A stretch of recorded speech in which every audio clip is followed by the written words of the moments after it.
-10. 13. Hi, everybody. I think you can see us and hear us. I'm going to wait for Chelsea to confirm that in chat. Oh, God.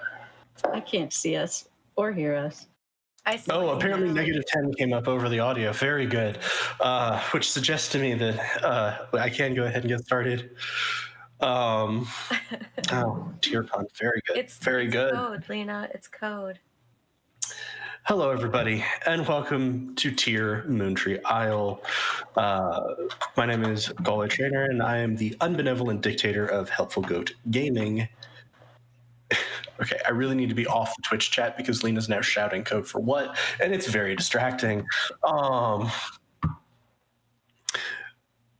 As I mentioned, my name is Galway Trainer, I'm the unbenevolent dictator, and I am the DM for tonight's proceedings in the world of Tier, as my friends and I build and explore a magical world, or in the case of this particular world, not so magical. I'm the DM tonight, so of course the people that you can see beneath me in the cameras are the stars of the show. And let's go ahead and do introductions real quick. Rachel, playing the half-burned cowman, Nero. Hi. I can't remember at which point you actually used that as like your description of Nero, but now it is just how I describe Nero. No, it's good. I'm a medium rare burger.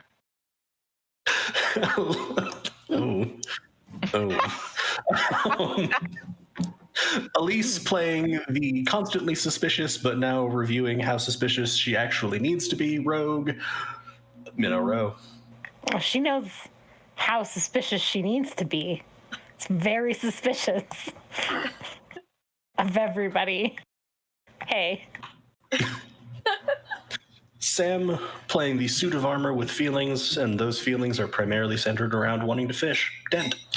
D-I-N-O-S-A. You are a dinosaur. Okay. Heather playing the voice of reason, throwing horses through windows, and getting really good information out of people without needing to roll because she just says the right things. Ressa. Hi. And last but certainly not least, the premier traveler of the world of Tier, who also played Crotch the Sticky, because I haven't mentioned it in a while. Go back and listen to those Goats and Dragons Fancy Friend episodes. For that, Chris playing Ketch.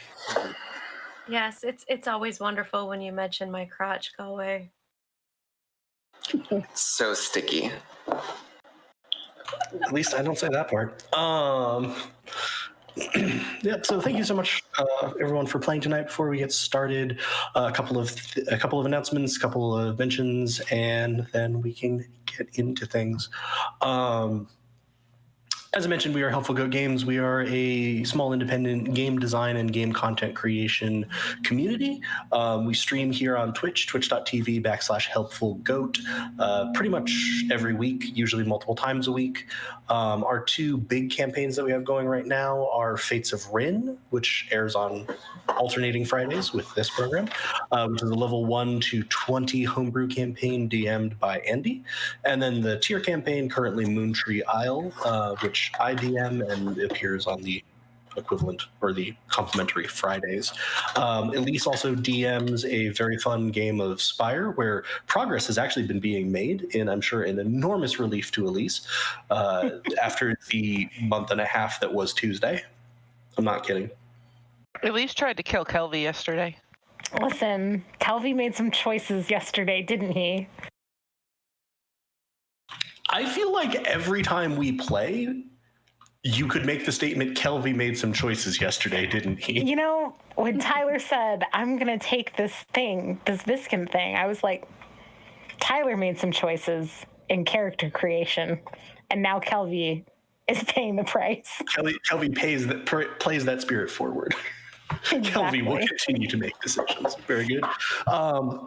And I think we'll have an announcement coming up here about a little bit of a programming shuffle, but we will be bringing Goat's Eye Views back pretty soon, which is me and other people in the Helpful Goat community or from the tabletop RPG community at large, talking about games, gaming, ways that we can game better, more inclusively, more accessibly, etc. That's been on a bit of a hiatus as I've been dealing with moving and dealing with moving, and please God, make it stop. But I think that should be coming back pretty soon. And we've also been playtesting a tabletop RPG that we have been designing, Adventures in the Void, sci-fi RPG. And I think that will probably be moving actually to Tuesdays to accommodate some of Andy's schedule. But we need to finalize some of that.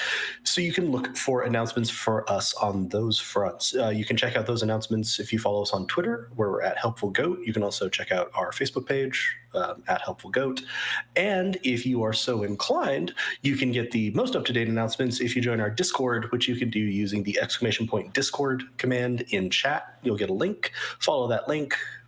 Go through our very simple permissioning in process, and then you can hang out in the Discord with me and all of the rest of these lovely people and everybody else in the Helpful Goat community. Stay away from Andy. He's a biter.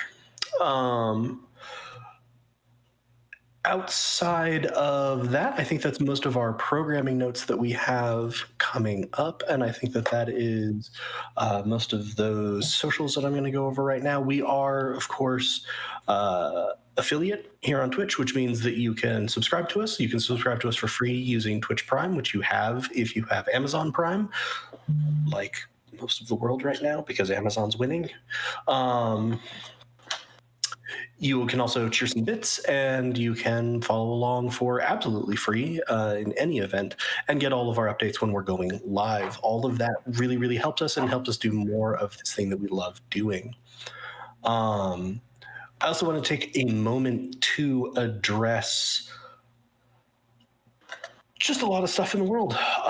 This is a thing that we've tried to be really conscientious about and to be really conscious of and try to use what platform we have to promote. But I think that it is very important to consider that this year we have seen lots of support for Black Lives Matter, which is wonderful. We have seen lots of concern and outpouring and action, and all of that is great.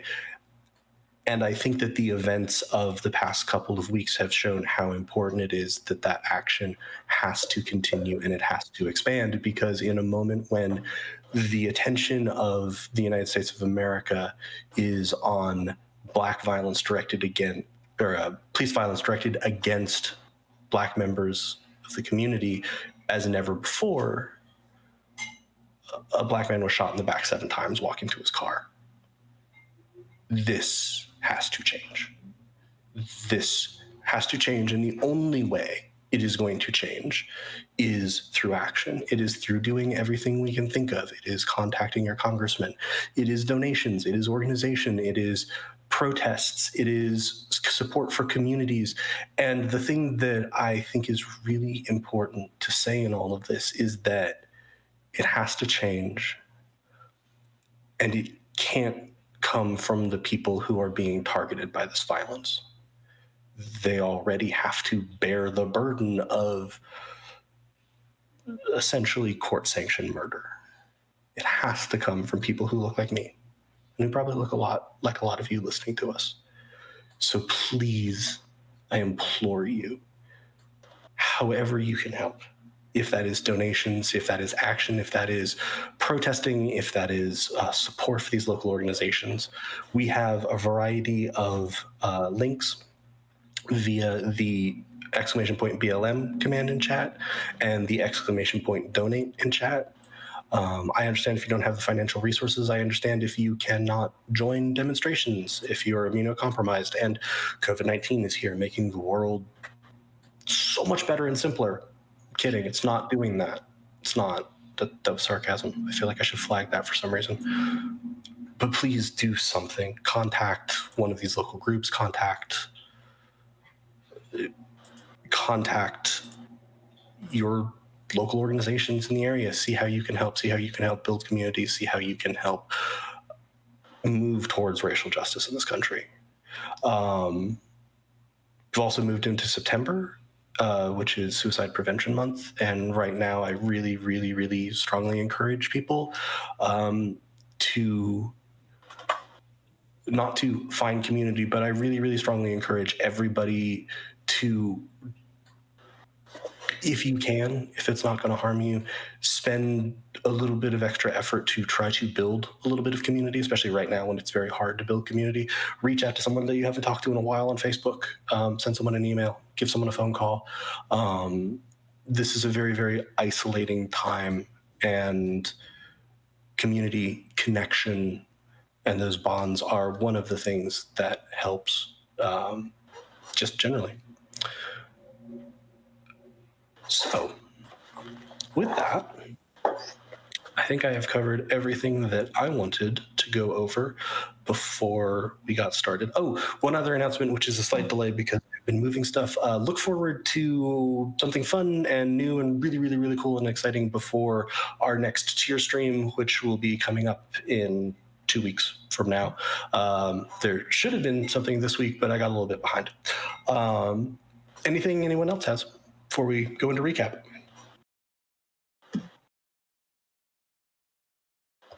Cool. So let's strike up the music, and then everybody tell me what you did last time.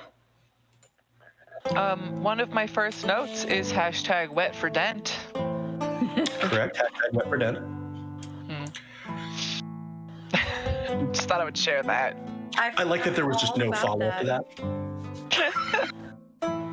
I mean, everyone is, so it kind of goes without saying.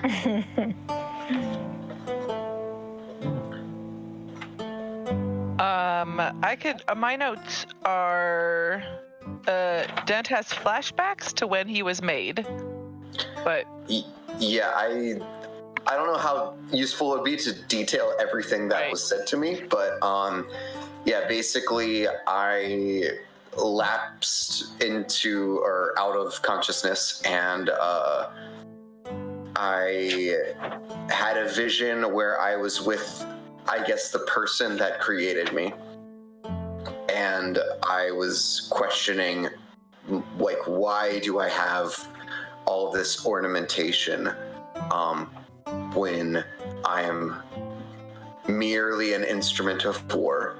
And they basically said that they hope that I'm more than that. And then I woke up. Or I had the sensation of waking up, because that's something new for me. And when I woke, we were at the foot of the tattooed turtle. yeah, and we went in there, and there was a shit ton of people in there. Some to get away from the rain, and some to talk to us about things. There were both circles there, which I know that Elise probably has more notes on and could talk to that stuff, or talk about that, because she was more involved. I sometimes only write intense notes about things that involve me, but then I assume that's how other people also are, maybe, so they have I'm better backwards notes. of that. Oh. Yeah, we talked to Darrow Goodgrace from the Circle Scribes, who's the elf that I dismissed, and Ressa. Yeah, you can go now. Ressa jumped in and was like, no.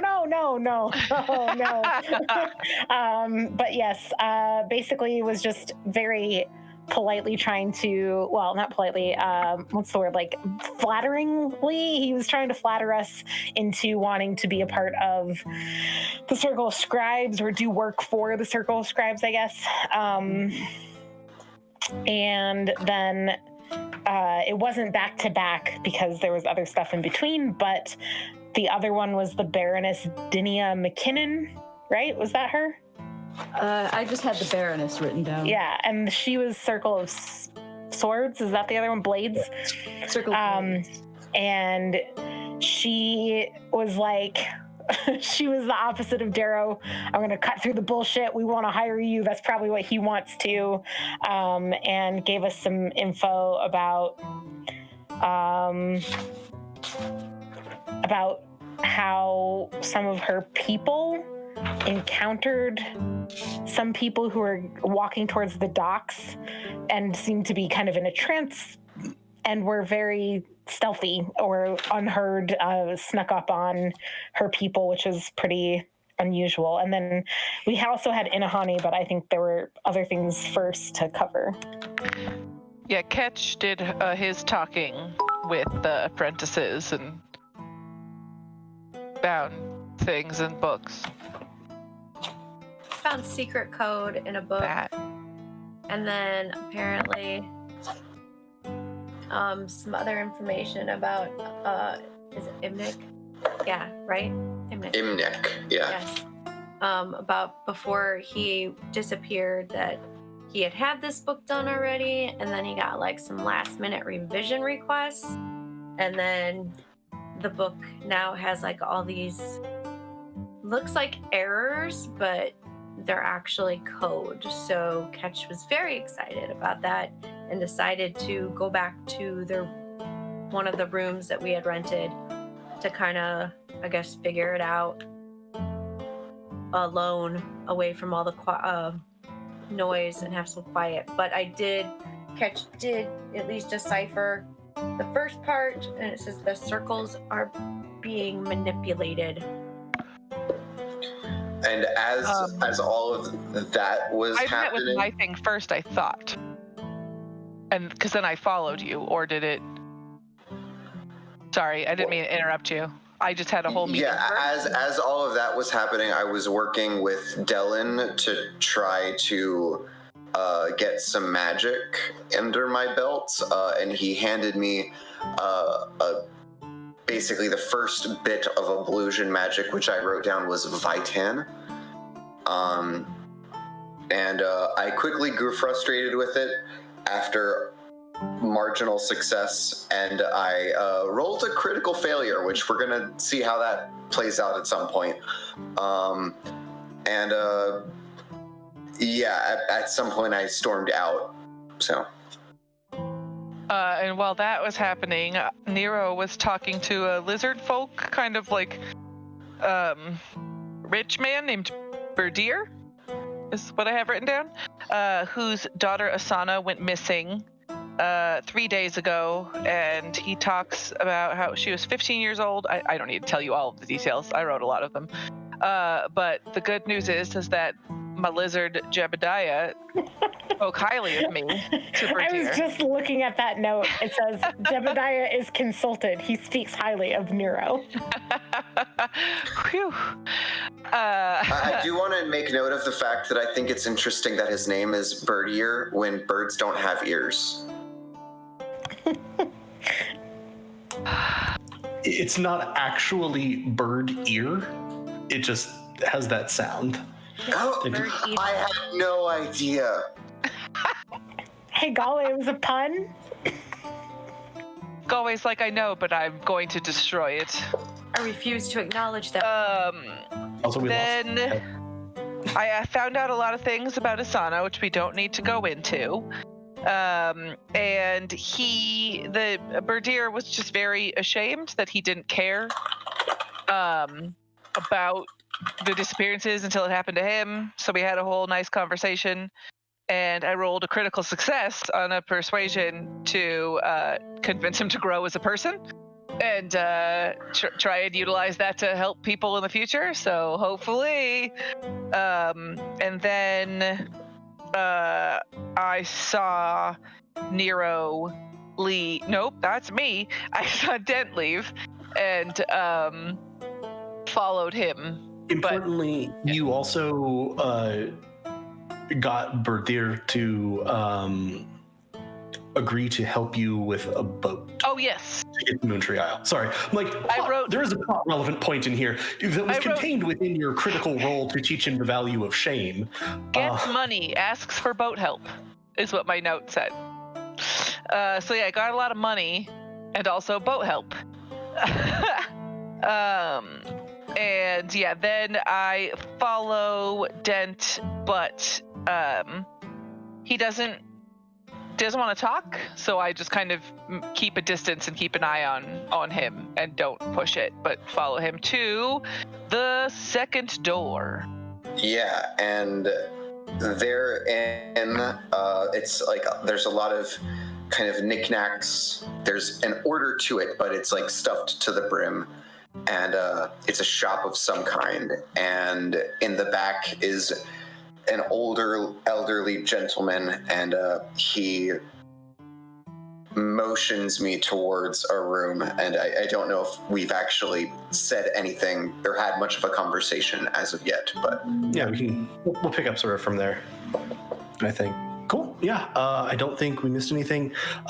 Given that we are dealing with a three-way party split, sort of 2.5-way party split, I think we'll start with Dent and Nero in the second door, so we'll pick up right from where we left off, essentially. Then we'll probably pivot back to Ketch, as you have been decoding more. And then we will probably be trying to bring the group back together. Oh, sorry, that also wasn't fully where the wrap-up was. We kind of skipped Inahani in the recap entirely. Yeah. Inahani was the bartender. Well, she pretended to be a bartender, and Minnow's insight at 18 was not high enough to beat her deception.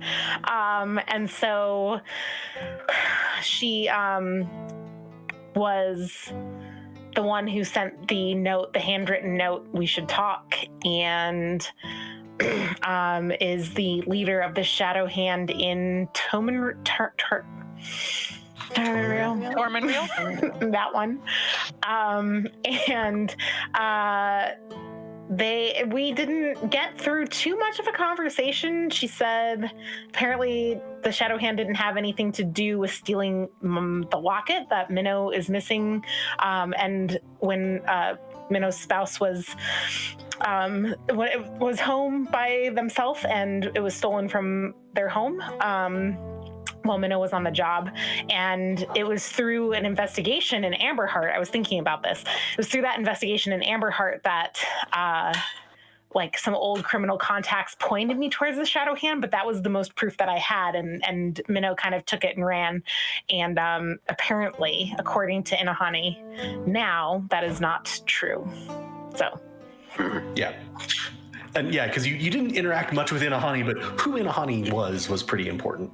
Yeah. Yeah, but so we'll pick up there at the second door. A shop in the Merchants District of Tormenreal.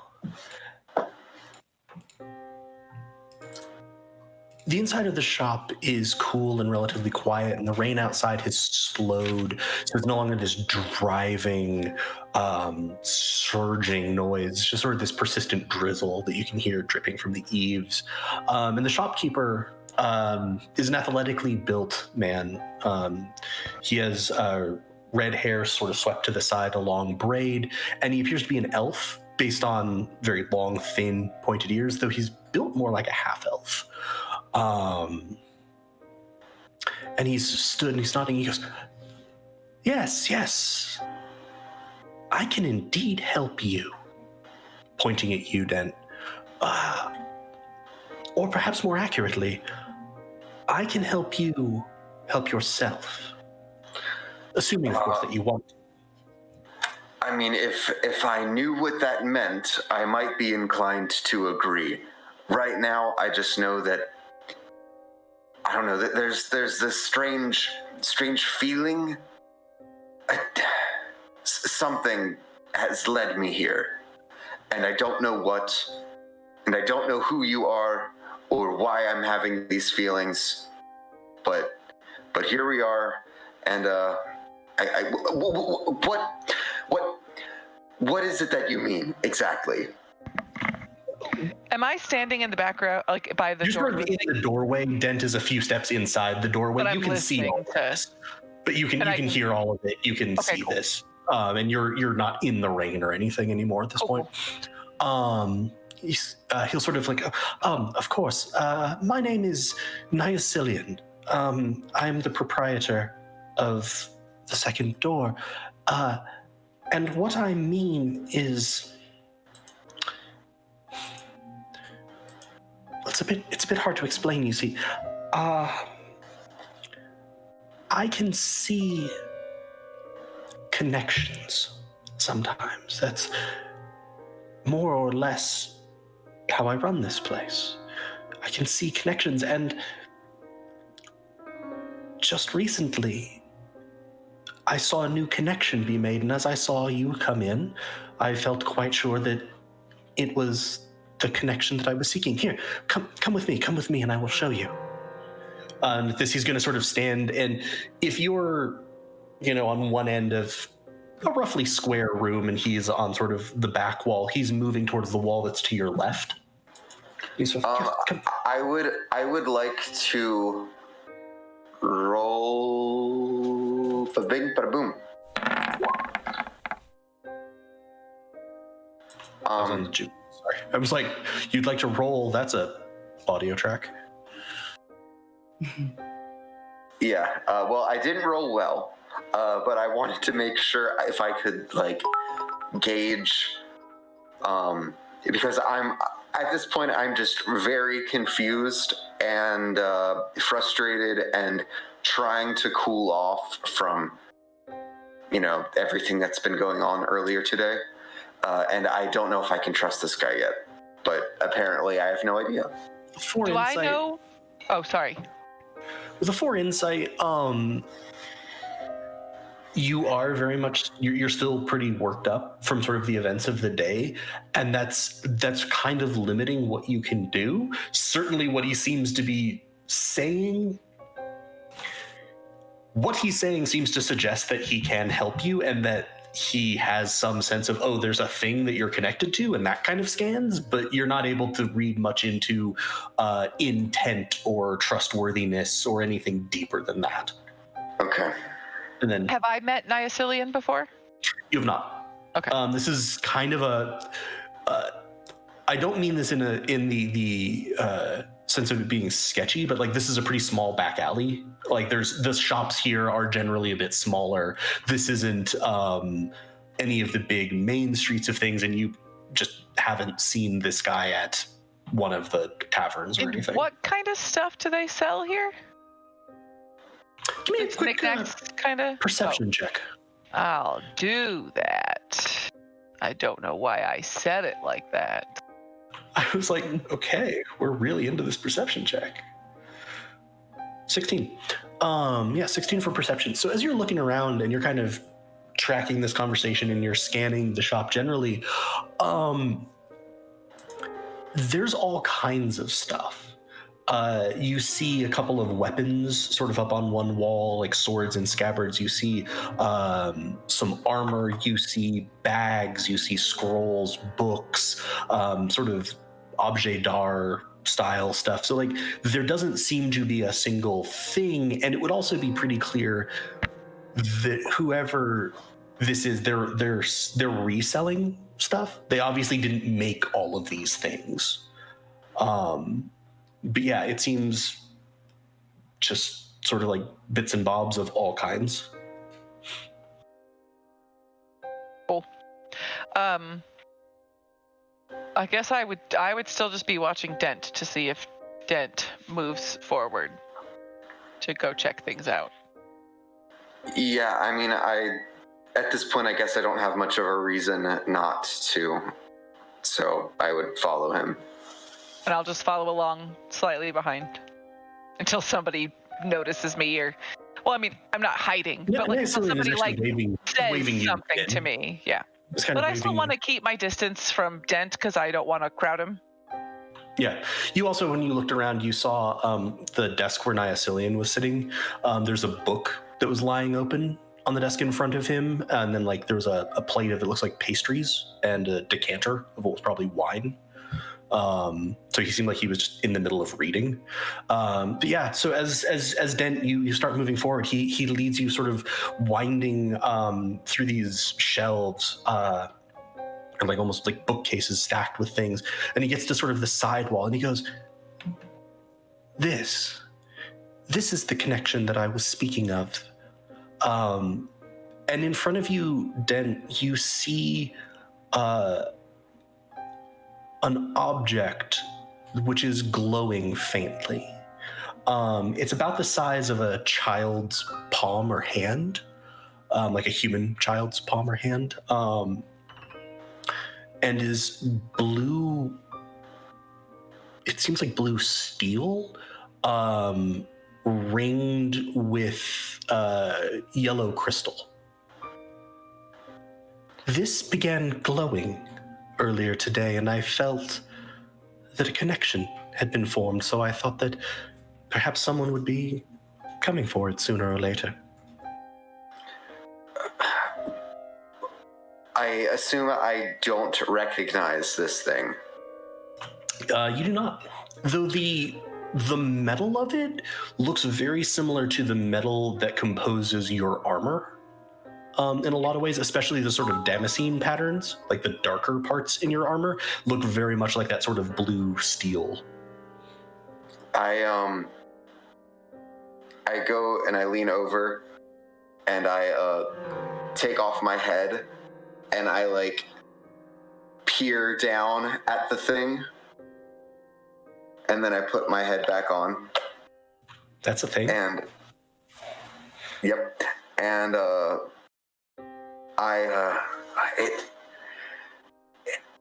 it does kind of resemble my composition. May I touch it? Of course. I believe that you are the one it is connected to.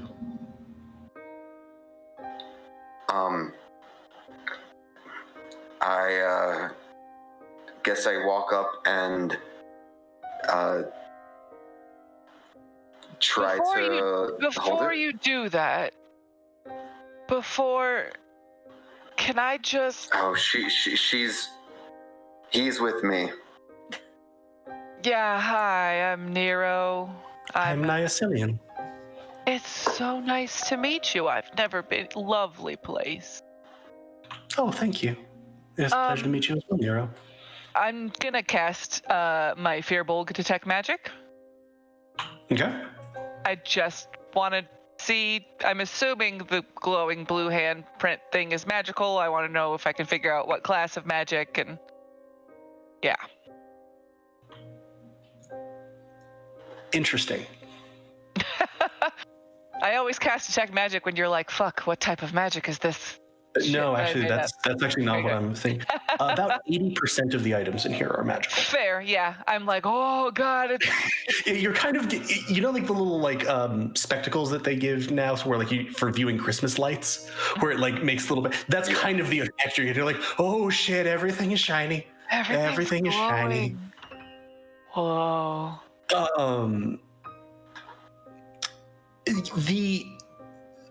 The object that Dent is looking at, so you're kind of like, whoa, focus, Nero. Is definitely magical. I mean, shockingly, the glowing thing is magical. I know. It seems to contain multiple types of magic. You would guess that this is a heavily enchanted item. When I look at Dent, does it look like he is similar in the types of magic that are on him? Or does the glow that it's emitting have a similar glow to when I get all sparkly? Interesting. Dent, when you look at him,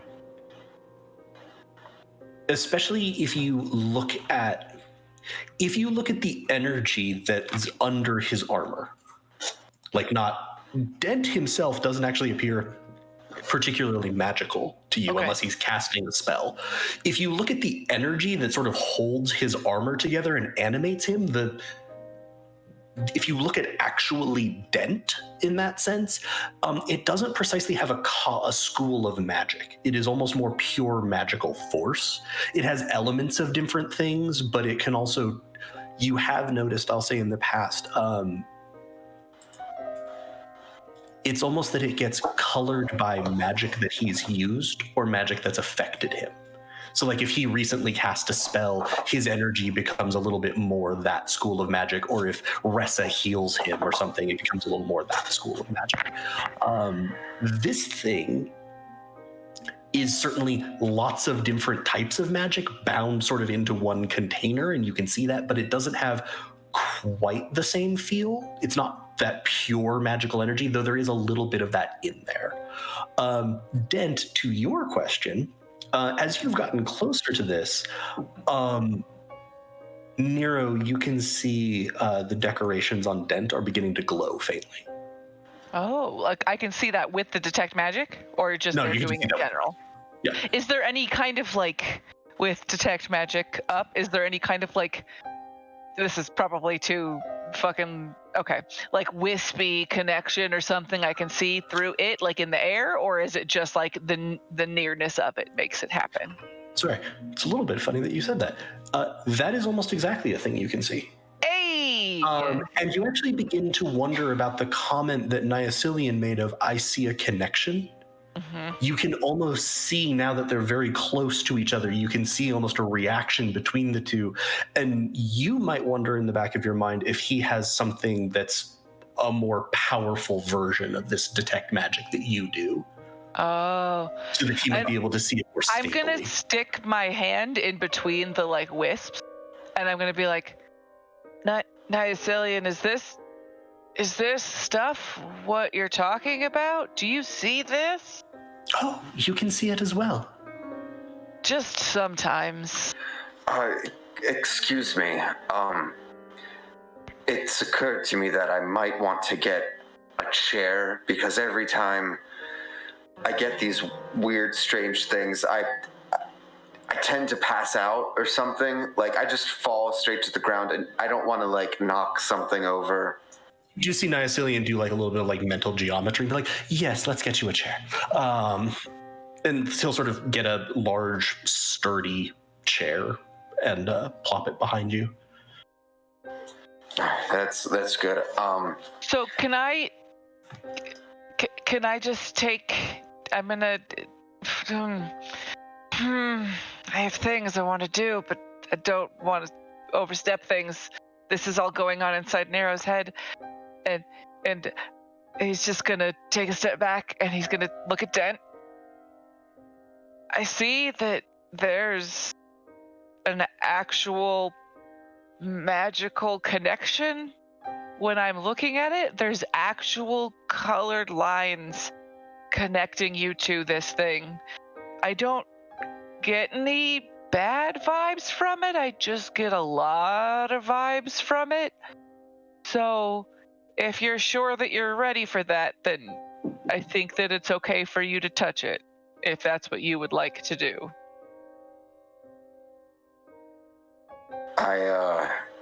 Whatever sort of tension I might have been holding in my armored plate shoulders, I relax it. Okay. And I reach forward and grab the thing. And I'm watching it with my detect magic eyes like a hawk to see if anything changes or looks weird or stuff in the magical world. Cool. As Dent reaches out to touch it and makes contact with it, you see these lines of connection snap into place to the point where now you wonder if you'd be able to see them if you didn't have detect magic on. Like, you think that these might actually be glowing. And you also see that little core of that pure magic flare much bigger. Dent, you're... Okay, I'm going to say this the more ominous way, which I don't particularly mean it as, but it's just funny. You don't go blind. I don't. Well, that's great! But external senses sort of dim. And you hear the voice in your head that you've heard before. Unit discovered. Beginning integration protocol. Please provide unit and functional specification. Am I allowed to respond to this? There's a pause, which seems to suggest that it wants you to. Dent? Status okay? Error providing unit and functional specification. Who are you talking to? Diagnosing. Memory error suspected. Beginning memory repair protocol. Fuck, he's being hard. Dent, are you okay? Is this Is this a formatting thing? Am I going to lose my memory? You begin to feel pain as images and sounds and smells and perceptions begin flickering through your mind faster than you are able to process them. If you'd like to try to hold on to any of these, go ahead and give me an intelligence saving throw. Yeah. But there's a lot. This is basically a fire hose aimed at a teacup situation. Sure.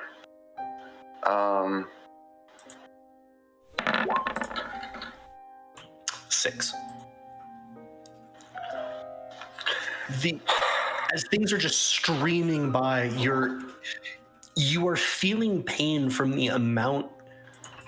I'm trying to think of how to say this. Can I use my inspiration on this? You absolutely can. All right. I'm just gonna try that. Oh, I can't just click in the chat anymore.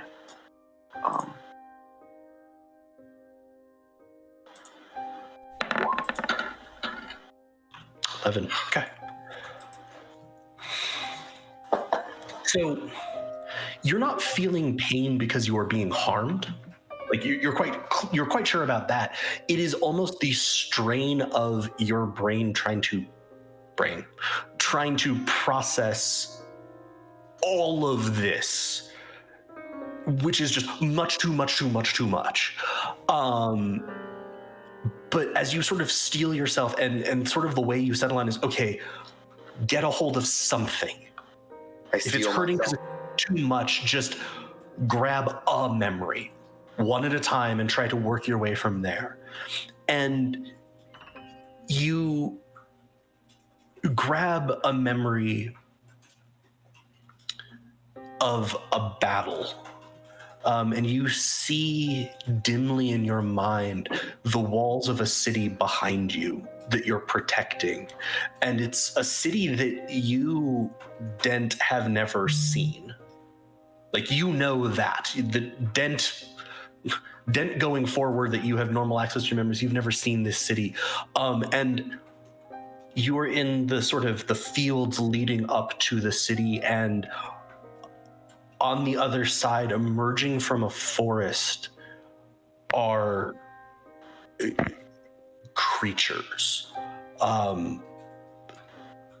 Some of them are quadrupeds, some of them 6, 8, 9 legs, spindly, almost as if they're made of shadow. Some of them have spikes, and you feel panic sort of ripple down the battle line that you now realize that you're a part of. Quick question. Would these creatures that I'm seeing, would I recognize what a being that is from like the Blighted Lands would look like? And if I do, would this be akin to that? You do not have direct experience with the Blighted Lands, though you've heard some stories. Normally, the things from the Blighted Lands look decidedly more like creatures. They're monstrous, but like these things almost look like they're made out of shadow. Can I ask a question? Yeah. So I was actually trying to ask Dent those things while this was happening, and if he doesn't respond and there's things like that, while memories and things are being flooded to him, I would turn to Niacilian and I would be like, is he okay? Should we take that out of his hands? This seems unsafe, possibly? I do not think that would be wise. The connections seem very strong, and sundering them artificially could have negative impacts. What if strong connections are bad connections, though? They're not always necessarily good, are they? Are we talking about magic or sentient relationships now? I feel like we've skipped subjects, maybe. I don't know. I'm just worried, and you seem to know a lot of things. I appreciate I'm trusting in your judgment, and I won't touch it now, but if he doesn't come back from this, I am going to need your help to fix him. I promised my help. More Thank specifically, you. my help helping him help himself. But yeah, no, help. Good. I don't know what that means. That sounds like some weird inner peace stuff, but if it, whatever it is that you can do. I think he like flicks his eye over, looks you up and down with your very obvious like monk garb, symbol of your monastery. Yeah, weird inner peace stuff. It's all just buzzing and bees inside there, just constant static. And Dent, so you kind of feel this battle line. You feel the tension rising among all of these people. You see humans and elves and halflings and goblins and just this giant military force arrayed. And then sort of you hear the order to charge and you feel yourself running, and then the memory sort of starts fading. And then with that 11, another memory comes up. You're sitting in a very sturdy chair. You don't know why you know this, but you know it was made for you. It's larger than any of the others. And you see on the table in front of you, with many places set and plates, you see a large steamed fish. And you hear yourself ask, why do you eat that? Because it's tasty. And then that memory too fades. And you're back more, the flood of memories abates. And you, if you respirated, would probably be panting right now, but like you feel this sort of, okay. And then you hear the voice again, memory repair protocol complete. Please provide unit and functional specification.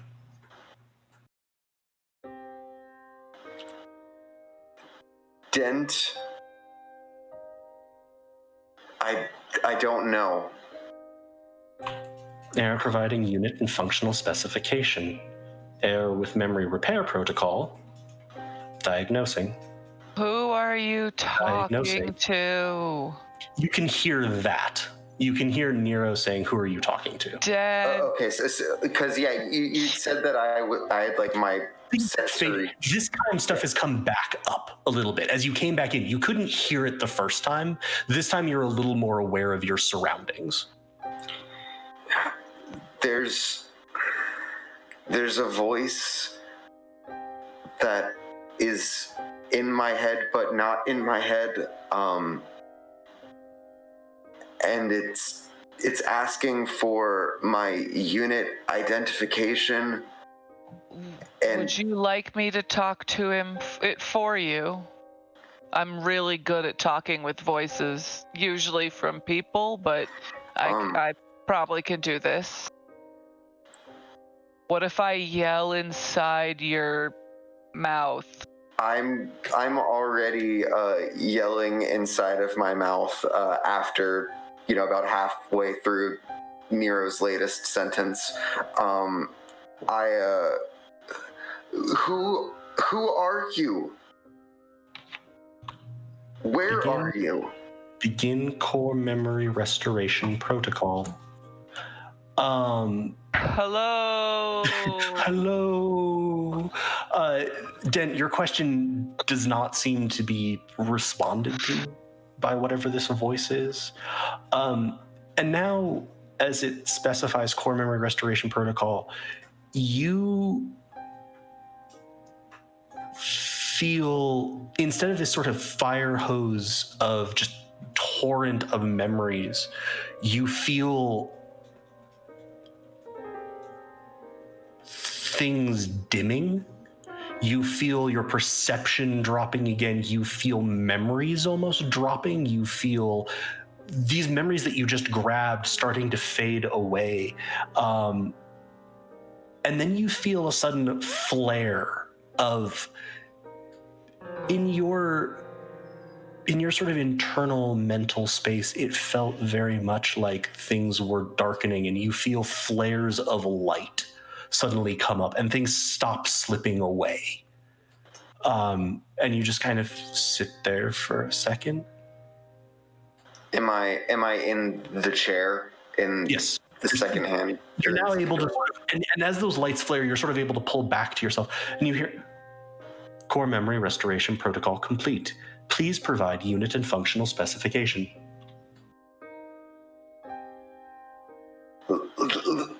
Listen, I don't know who you are or really what you're asking for.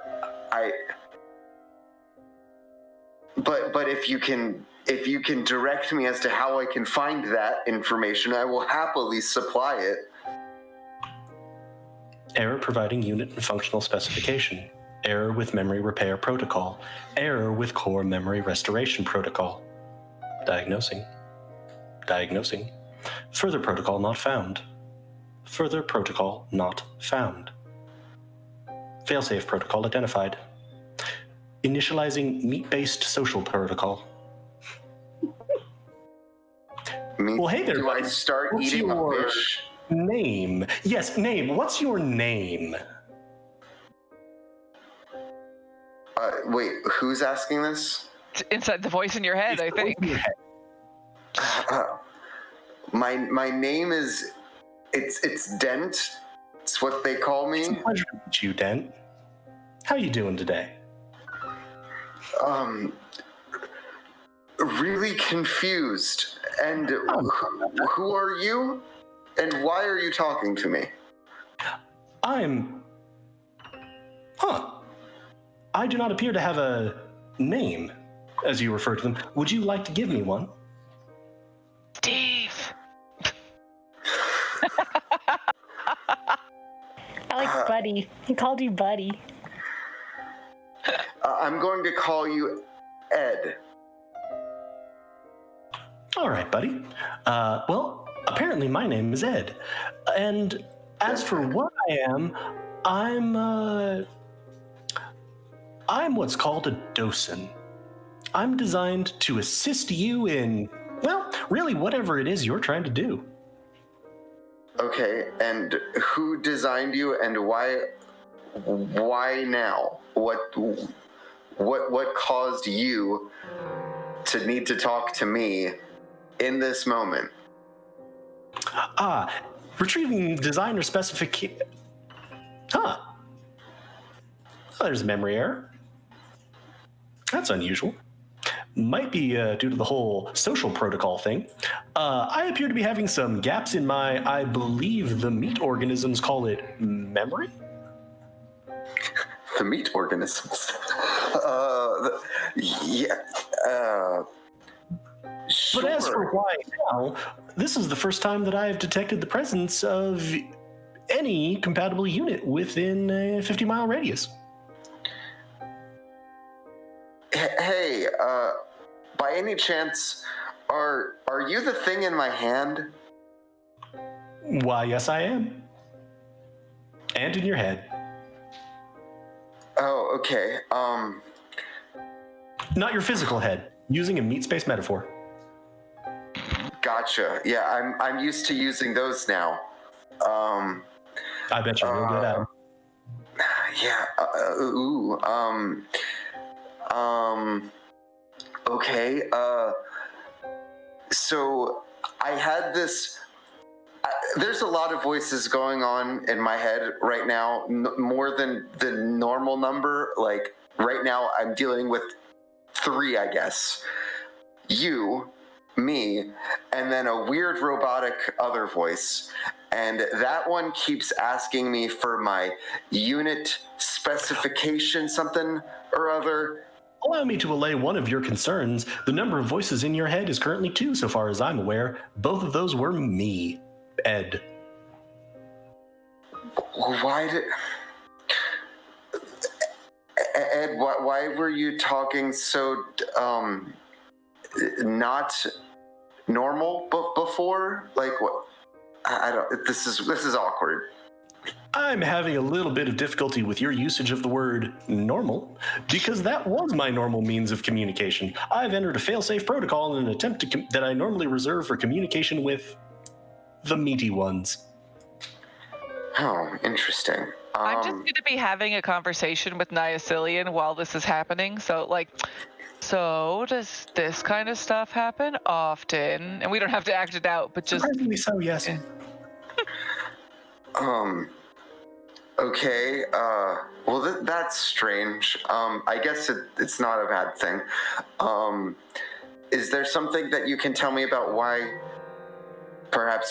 I'm experiencing memory failure? Well, as my confusing other voice might have indicated to you, not really, buddy. Tried everything that the memory banks knew how to do and did not work. So now we're here. But by the way, I'm just going to go ahead and start up a little get-to-know-you protocol. But real quick before I begin, what would you like me to help you with? I'm currently finding I have 3 main areas that I could provide assistance in: magic, protection, and knowledge. I've been led to believe that they're all about the same to me, so whatever sounds best to you is just fine by me. Keep in mind, I won't be able to flip-flop back and forth once I'm set. Noted. Can't flip back and forth. Let's see.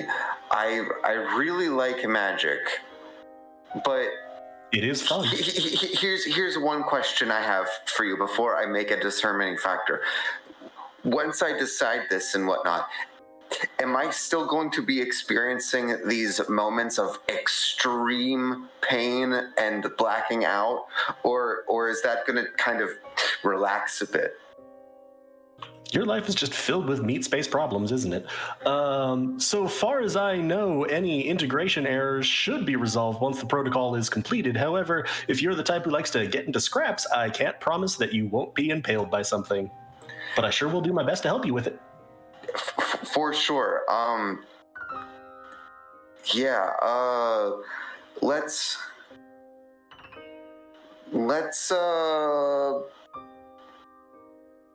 I mean, there's not a lot of magic in this world right now, Ed. Maybe it would be good if we did what we could to help, bring some of it into it. So maybe focusing towards that might be wise. On top of it, also just being really cool. I am existentially predisposed to agree with what you say, so sure thing, buddy. Awesome. Ed, you're real cool. Why, thank you. So magic then?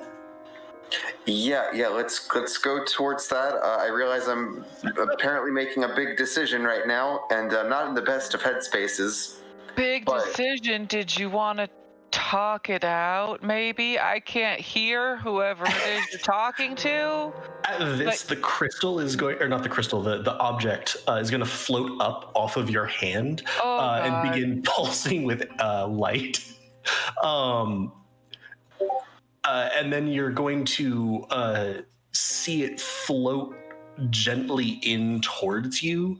And it's just going to cleanly meld into the metal of your breastplate. Oh, that seems permanent.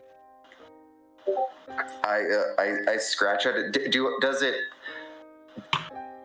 to the extent that I have sensations of touch and, of my own armor corporealness, does it feel like it is me?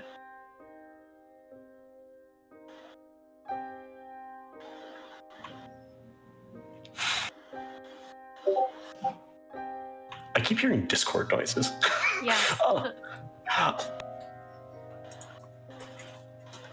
Not.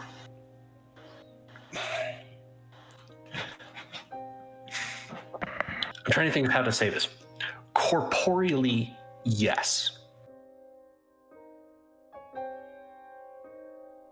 Peace with you at this point.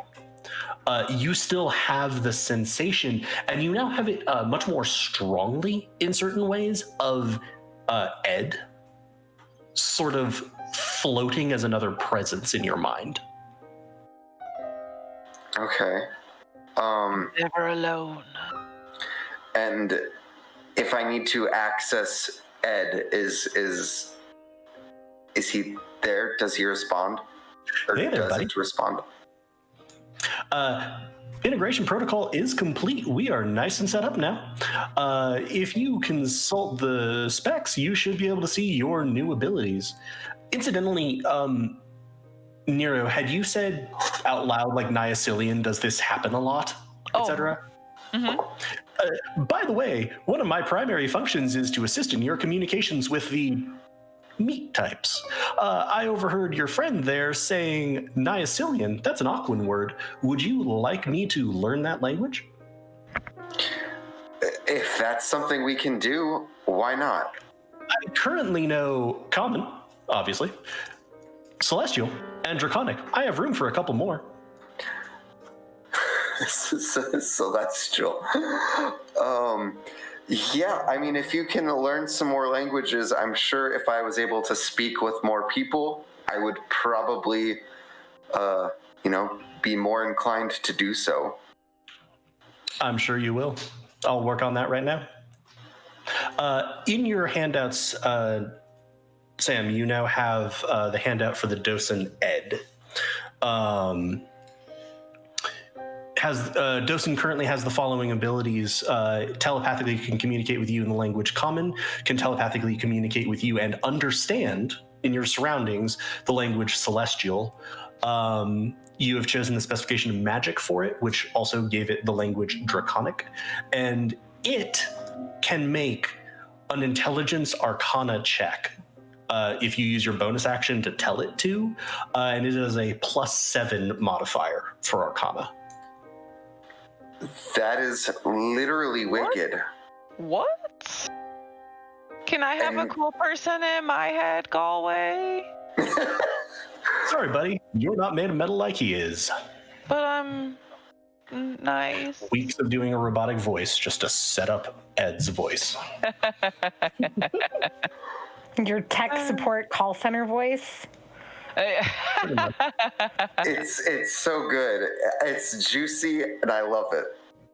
Having once worked in a call center, I know the feeling of having a call center voice, and I recognized it right away. So, yeah, I feel like the whole time that was happening, I would have been, like, keeping an eye on Dent to make sure that he was okay, but still just, like, having a whole conversation with Niacilian, finding out about where he's from, how did he get the shop, what's his family like. Yeah, he discusses that he's from Rourke, which is other continent, to the northeast. And he discusses that so actually, this part actually I will role play because it's relevant, and then we'll cut to Ketch, I think. I found when I was younger that I could see connections between things that others couldn't. And that's how I started this shop. I would find things that people would eventually have connections to, and I discovered that those people often ended up finding things that had a connection to me then. He's going to sort of reach out and poke your chest a little bit, Dent. I don't entirely know I could get it back anyway, but while we didn't discuss terms beforehand, I've found that it tends to work out that at some point during your travels, you will find something and you will think of this place when you see it. When you do, if you can, I don't ask you to break any laws or anything, but acquire it and bring it back to me, and we will consider our transaction completed. Does anything in here seem like it connects to me? Does everything in here connect to somebody? Probably. It's a big world. I don't currently see anything that appears to be connecting to you. Sorry about that. Can I That's fine. ask where? How This did is you happening while you're still in your head thing. Oh! I thought I was conscious when he tried to remove it. Well, I was talking to him just the whole time you were having your some conversation. of these details have already occurred. Okay. Yeah, like this is what I was doing while you're having your conversation And with a bunch him. of the details that I didn't role play. The role play one actually probably has occurred once Dent is awake again and sort of more focused. A bunch of other stuff that we didn't role play with details Sure. happened while he was there. But yeah. Then Nycilian, absolutely. If I come across anything, and I immediately think of the yellow ring that Ketch has. But I do want to ask, how did you come by this? Like where? Like, did someone give it to you? Did you find it? I just realized I never changed the player map over to Torment Route. Sorry.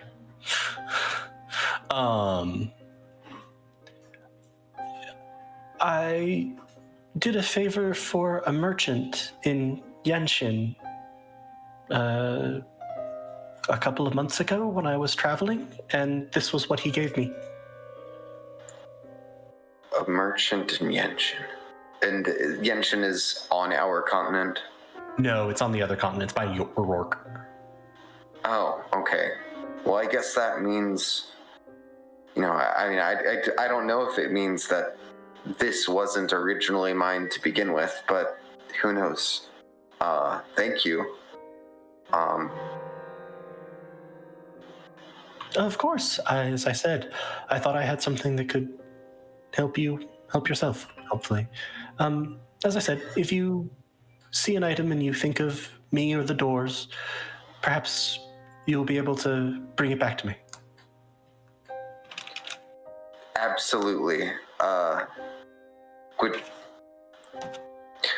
Would you like a fish? Is Sure. the fish connected to you?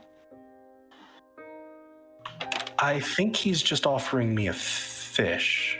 He does do that to a lot of people. I should have asked how old this fish What was. about, and I'm just going to reach out and pick up something that's next to me and hold it up to my face.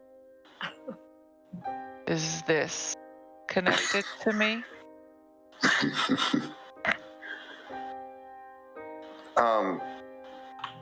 He's gonna go, no, but and he's gonna sort of like rummage around in his desk and pull out a piece of paper and write on it and hand you. He goes, I sense that this could be. And you see on it, I owe you one connected item, Nycilian. I will cherish this until I can't even think of a time of when I would stop cherishing this. Thank you. But before we Drink when you're speaking as Nero. before we head out, Nycilian, are the things in here? Yes, a lot of them have connections, but are they also things that are for sale? Like, could anyone just come in here and buy things, or do you specify that the person has to have a connection?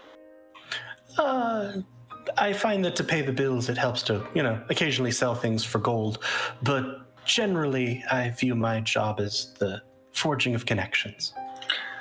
That is to say, some of the knickknacks are for sale. Yeah. And then I lean over to Nero. Is there anything here that you think could actually be helpful and outside of this is establishing a connection to me kind of way? Well, I feel You do have like a big purse of money all of a sudden.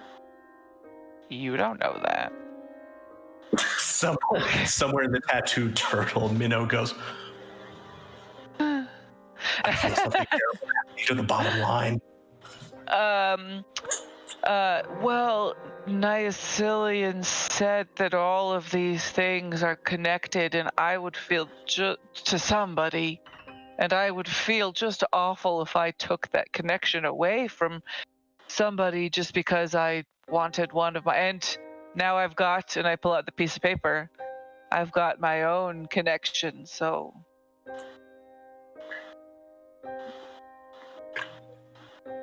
I mean, it seems like a bit of a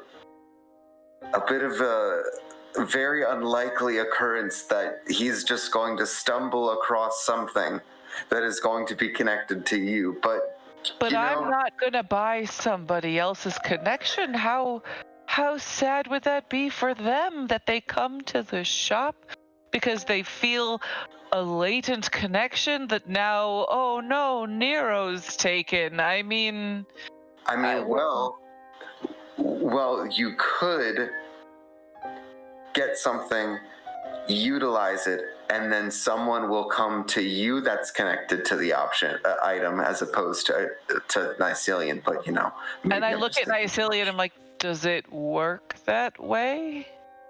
I couldn't really recommend. Would you sell me a non-connected to me item? I would not sell you an item that I thought might have a connection to someone else. See? So, I mean, is there anything here that wouldn't connect to somebody? I don't want to cause troubles at your shop. You just have a real cool shop. And, like, Dent here really wants me to buy something. Do you have, like, a really useful pack of gum up at the cashier? You sort of look, it's like, I have a couple of rations I could sell you. I keep some basic traveling gear. You can keep your rations. I was just trying to think of something that we could possibly use. Don't worry about it, Nice. You've been absolutely marvelous. Okay. I'm confused. Okay. Anyway, yes, I'll keep an eye out for anything for you. See, I try to talk to people and then shit happens like this and I'm just so confused. No, I understand, buddy. It's okay. One day you'll be just as smooth at it as I am. Maybe we can aim even a little bit higher, buddy. I didn't hear that. Thanks, Ed. Who's Ed? His name's Niacilian, and my name is Nero. And on that note... You can consider Ed to be a part of me. Dent Ed. I was waiting for that. And so with that, and with you all presumably heading back towards the tattooed turtle, let's pull back and actually go to the tattooed turtle. And up to the rooms that you've rented, where Ketch has been busily going through what's a decently long book, noting down each of these characters that's wrong.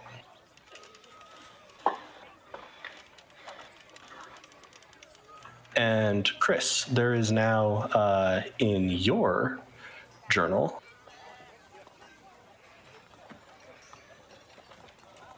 and I don't know if Adam's listening, but it's also in Helpful Goat's journal, so he could show it on screen. Okay. A breakdown of the misscribed characters in the Guide to Moonwatcher Forest Wildlife. That first line is literally just the first pass as you were writing down each of these characters that's misformed. And then as you looked at it, you were able to pull out words. And there were some junk letters in them that you also pulled out. Is that the odd text? Yeah, the odd text are sort of the junk letters pulled out in order. And the simplified text, just in case Adam doesn't have it up, the circles are being manipulated. I do not know who, but I fear that this is not limited to Amechia. The dancing court is going to go to war if something is not done soon. The dancing court would be the nobility of Forian, where you are from, famous for their inefficiency in not doing basically anything except jockeying for political power. And very concerning to you, the only people that you could think of that your nation could go to war with would be a Mechia, where you're standing right now. Because you don't really border anyone else. Or it would be a civil war. Neither of those are great for you. Okay. And then there's this sort of odd text beneath, which still feels, and I think you rolled something like a 23 or something on your perception when you were doing this. Yeah. And you're really, really good at scribe work. This text, someone as good as Imnik wouldn't have made these mistakes, period. And these mistakes are made in the exact same way. So this does seem significant to you, but it certainly wasn't like, there was an X in the middle of do not. so you just sort of sorted those out. Interesting. And is there anything else like odd on the pages of this book?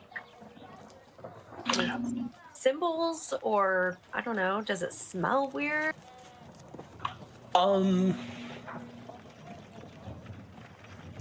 Not particularly. There's no other, there's no physical marring. Like you're very careful of you're feeling each page. There doesn't seem to be any indentations, dent, or marring of the binding or the paper. It's the only thing that you can see that isn't just a relatively basic text about wildlife in the forest are these characters that have been written wrong in both the simplified and odd text.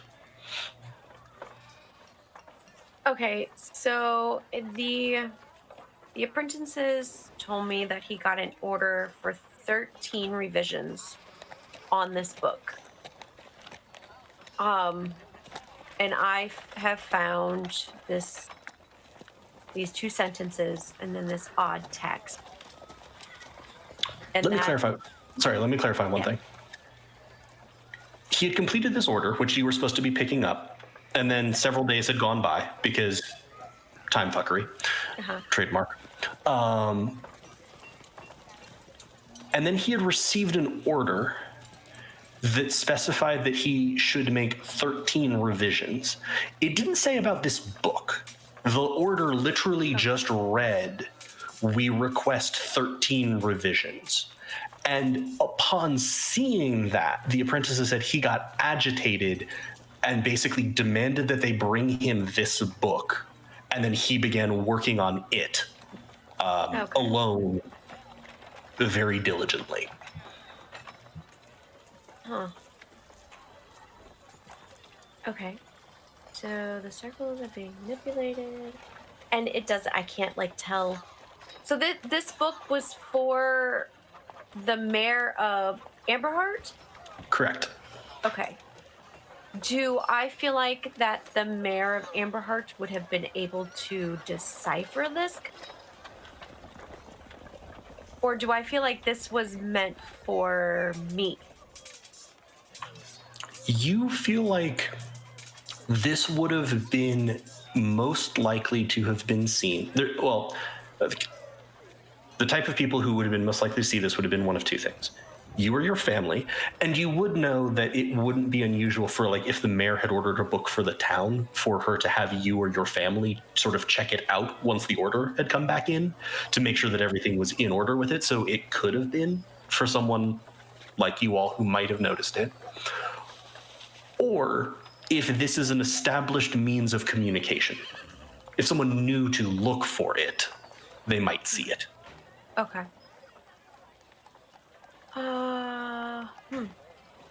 Okay. And have I ever seen anything like this before?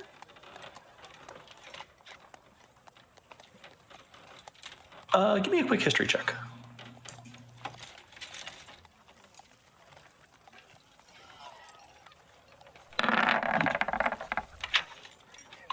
19, very nice. You have heard of messages being passed this way. It is not entirely unusual to try to disguise through very minimal markings internal messages. You would also know that it's perfectly possible to encode those messages, and you kind of wonder if that's what that odd text is.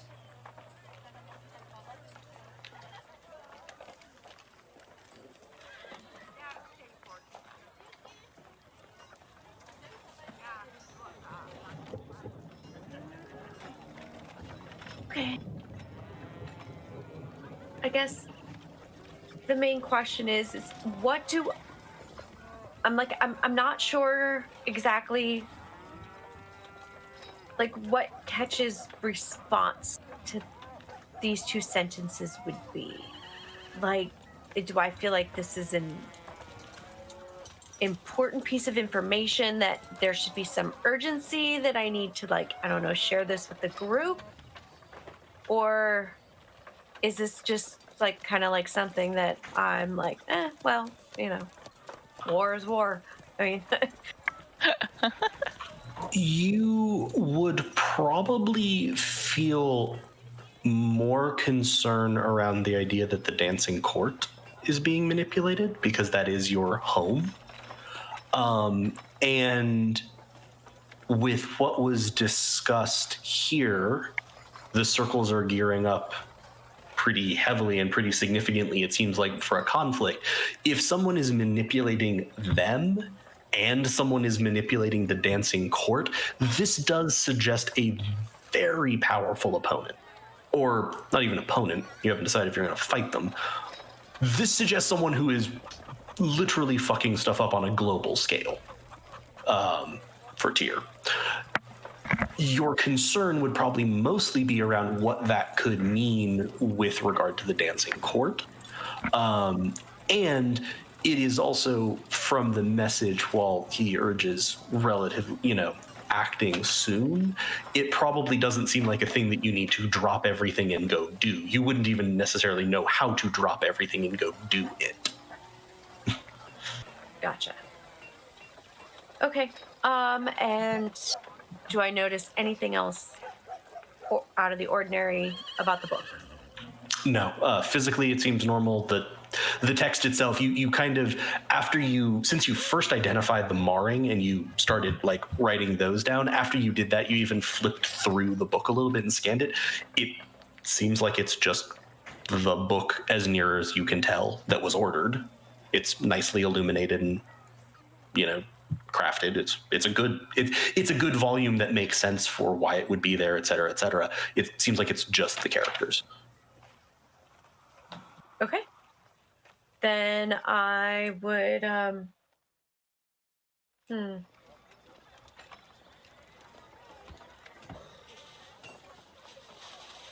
trying to decide how Ketch would play this.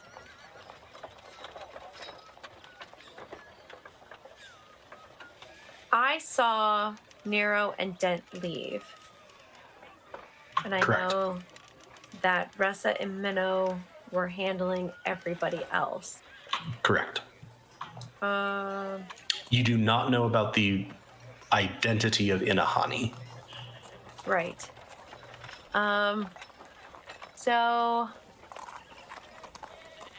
right, I guess I would put the book like in my pack or like whatever I'm carrying, and then I feel like I probably should regroup and find out what they found out, and then I guess probably share my news. So I would put the book in my pack and then head back down to the bar area. As you're making your way down into the bar area, this has taken you some time because it's, even though you're practiced now and looking for them, it's literally one letter on a page, like has a mark. So it's taken you some time to flip through. So about this time, I would say Dent and Nero are walking back in the door of the Tattooed Turtle. We definitely, Nero asked a lot of questions on the way there. Dent didn't have to answer any of them. If Dent was like, I don't want to talk, then Nero would back off. But Nero would absolutely heard Dent having a one-way conversation and then had a piece of something fused to his body. So Nero has questions. We don't have to play it out. Just wanted to say that it happened. You're muted, Sam. Sam? You're muted, Sam. Sam? I was doing a lot of typing, and I didn't want that to get like obtrusive. No, I appreciate that. I was just like, but now you're talking, and we can see it. Yeah, to establish the tenor of the conversation that we would have had, because I would still feel like I'm piecing things together. Like I would be responding, perhaps not going into as much detail as Nero would have liked, but like I would also anticipate Nero understanding if my answers aren't the most like coherent or all of that stuff. Mm-hmm. Fair. But yeah, I'm no longer angry or frustrated. I'm merely just confused, I think. Sometimes as you're walking along and there's snatches of conversation going on as the rain has abated, you will occasionally hear Ed's voice in your head go, oh, that's a bit of Aquan. Oh, that's a bit of Aquan. Oh, that's a bit of Aquan. That's a bit of Aquan? Yeah, the language that the guy's name was. The language that you tasked him with learning. Okay. Is Aquan that frequently part of our worlds? Or it's just the rain falling sound because it's aqua and it's water, and that's what the language sounds like. There are also a fair number of Ganassi in Tormenrao. Oh, okay. And water Ganassi tend to hang out more by the docks. So I prefer to believe that it's the raindrops. But it also could be the raindrops. You don't know. It could be. Who knows? Ed, it's awesome that you are learning these languages so quickly, and believe me, I appreciate that because, I mean, you know me. But I don't think, especially when I'm in the midst of having a conversation, that you need to inform me of these things because it can get distracting. Oh, okay. Will do, buddy. Or won't do. Yeah, I mean, you can let me know, but if I'm trying to talk to people, I'll try to limit my progress updates to major events. Beautiful. Love it. Thank you, Ed. You're the bomb. No, I'm a docent. Yep, that too. You have a bomb inside your head? And I'm about to drop it. Okay, so and on Nero monotonely going, you have a bomb inside your head. That is what you come into, Ketch, as you're coming down the stairs, and notice Dent with some new chest bling.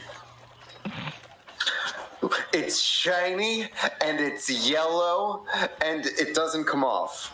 I thought it was blue. It has It's like ringed yellow. with sort of yellow crystal. Oh, Yeah. I missed that part. What's You- a bomb? I don't know. We just said, so Dent Is your has head gonna explode? Dent has a voice in its head, but I think it's a talking bomb. It's a metaphor.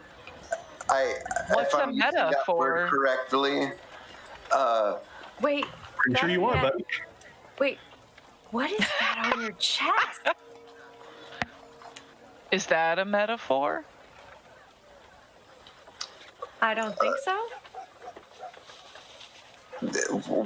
What?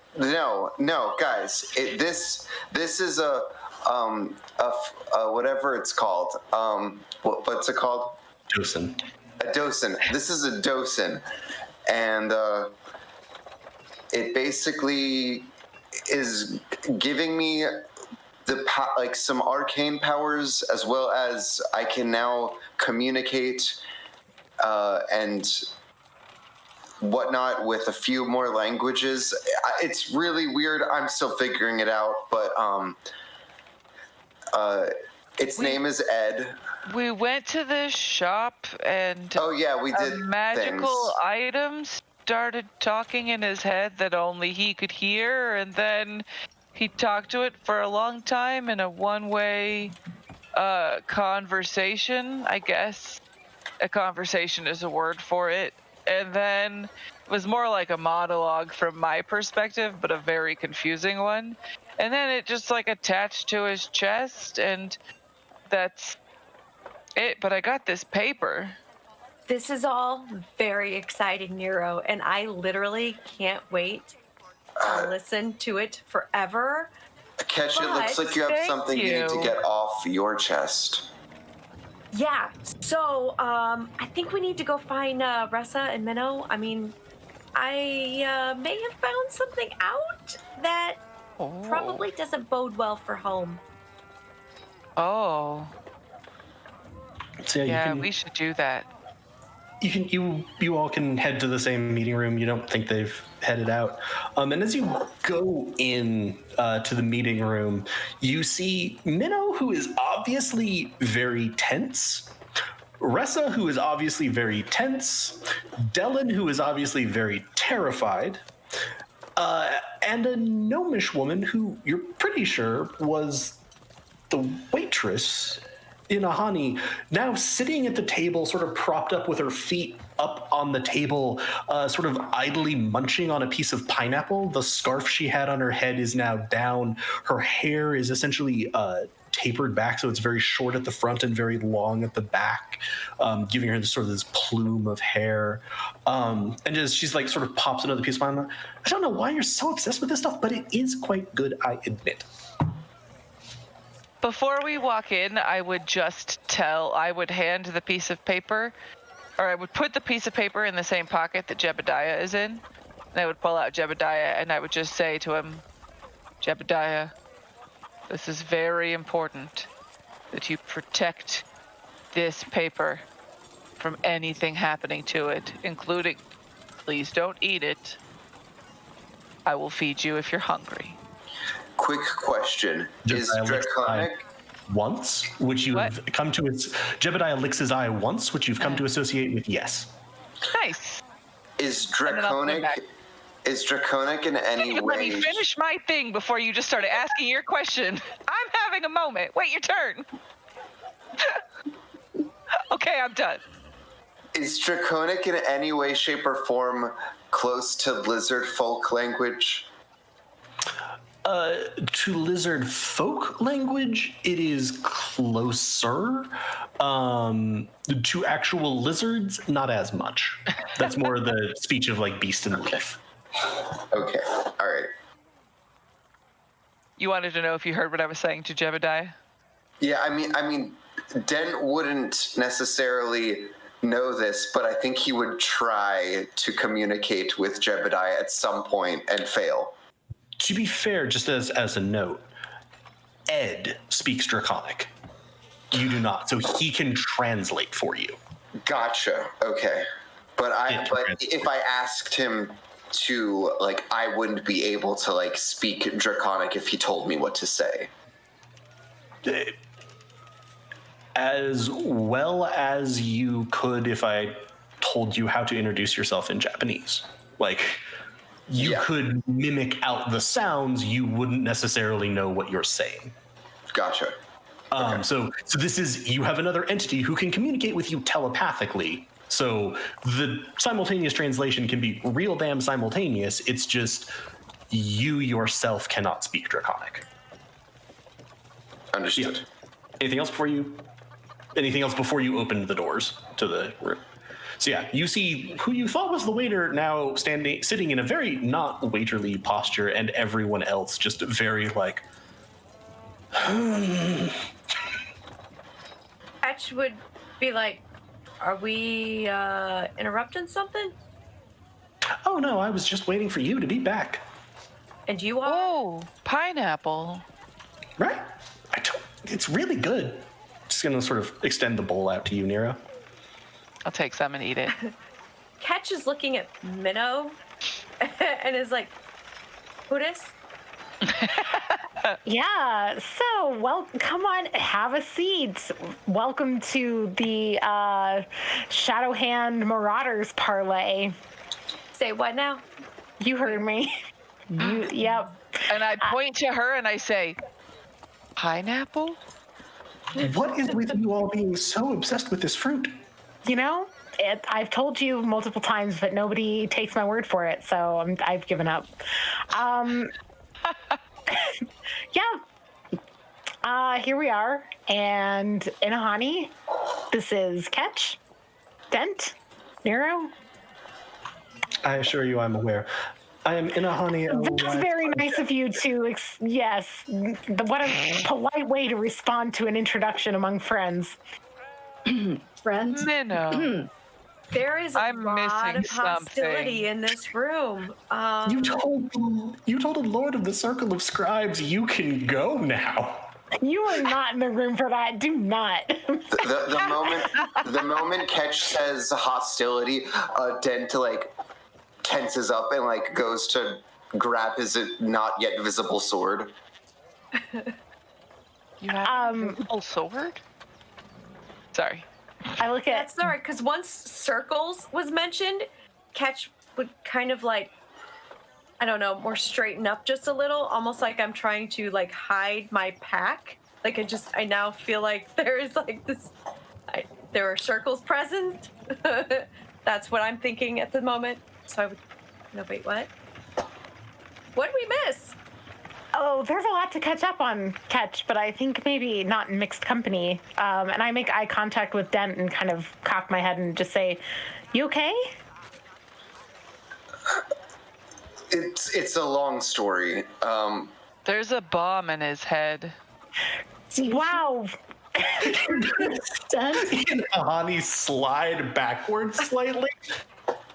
I think it's a metaphor.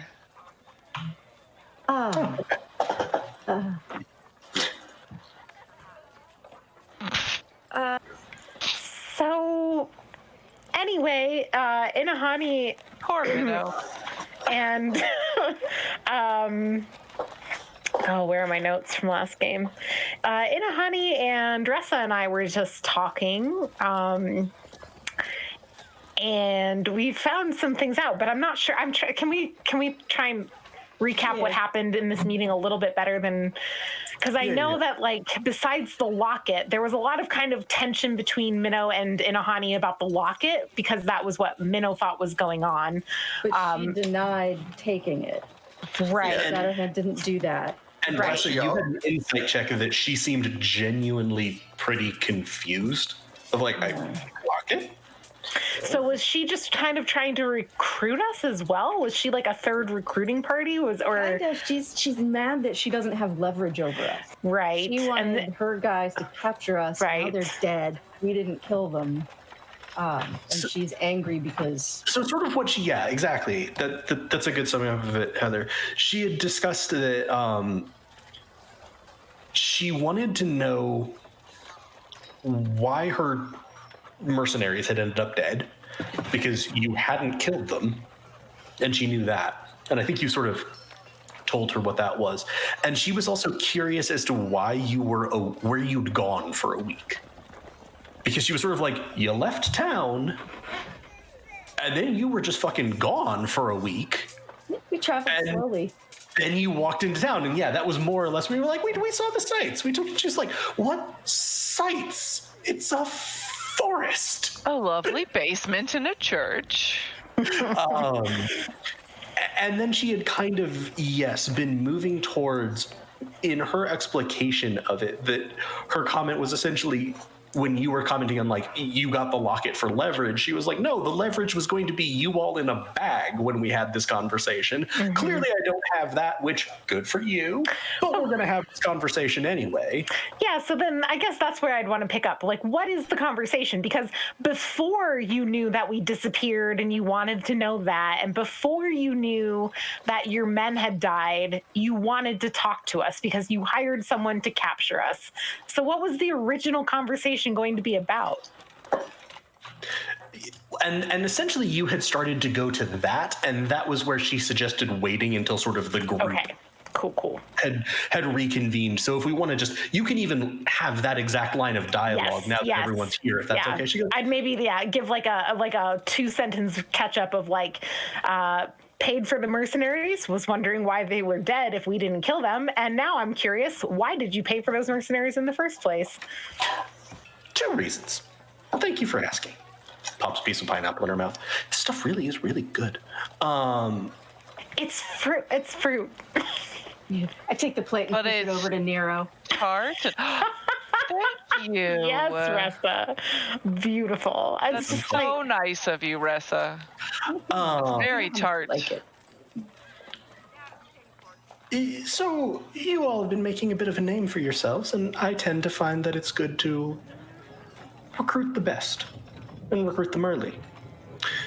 Then there was the small matter of you all are uniquely positioned to give me insight into why one of my teams that was paid to smuggle a smallish package into Amberheart are very dead. I am quite annoyed about this. Are they the ones that were under the city? Those are the ones. So they're the ones that fucked with our town. That made like everybody's families disappear? Mm-hmm. Were we That supposed wasn't to? supposed to happen, which is why I was hoping you might have some insight into who the hell it was that paid me to do that. I don't You like don't know when my people who disappear. pays you? So Wait, is you know, Dylan in the really, you should make Yes. sure to have like actual contract information so you know who it is that pays Nero, you. bless. Because but this then- is Nero. This is another one of those. I It don't just know doesn't- who paid her. It doesn't work that way. Okay, hang on. We have one singular fucking clue to all of this, I think, and it's the mayor's husband dude. Who wasn't the mayor's husband, right? Where the fuck is that guy, and who did he belong to? What was his deal? We lost him. Was it the mayor's? No, was that Dylan? Which one was it? The one that we lost It was track one of. who was Yeah, posing as the yeah. mayor's husband. Yes, and then yeah. Okay, that's what we're talking disguised about. That Dent cradled in his arms. We lost that guy. Was that one of your dudes? Did you tell anyone to pose as the mayor's husband? And like, No. do you have anyone in that team who could have used magic to pose as the mayor's husband? And I make myself look like the mayor's husband, like this, and then I drop it immediately, and I will burn that spell slot. Oh, you could also make yourself look like what the guy looked like because you remember what he looked like. So That's you true. could ask her if does this dude work for you? I guess that is a better use of the spell slot, so I will do that. I mean, Sorry. No, that wasn't one of mine. And no one that I sent had any particular abilities in that line because it wasn't a hard job. Deliver a smallish package to the catacombs of Amberheart. Done and dusted. But That's what it should have been. It was a hard job, wasn't Wait. it? So okay, just out of curiosity, how did you even get that job? Obviously somebody came to you, or do you just like pick up notes off the ground? Or is there a job board? Is there a job board? Oh yeah, There's is a there job like a board, isn't there? was there a cork That's not where board? this Was it came stuck from, in with though. a pin? And I know how a job board works, Nero. No, we were contacted about a series of smuggling contracts. The rest of them all went off without a hitch. Drugs, people, the usual. This package to the small town of Amberheart, on the other hand, didn't go great. I would like to know why. Okay, but again, who contacted you?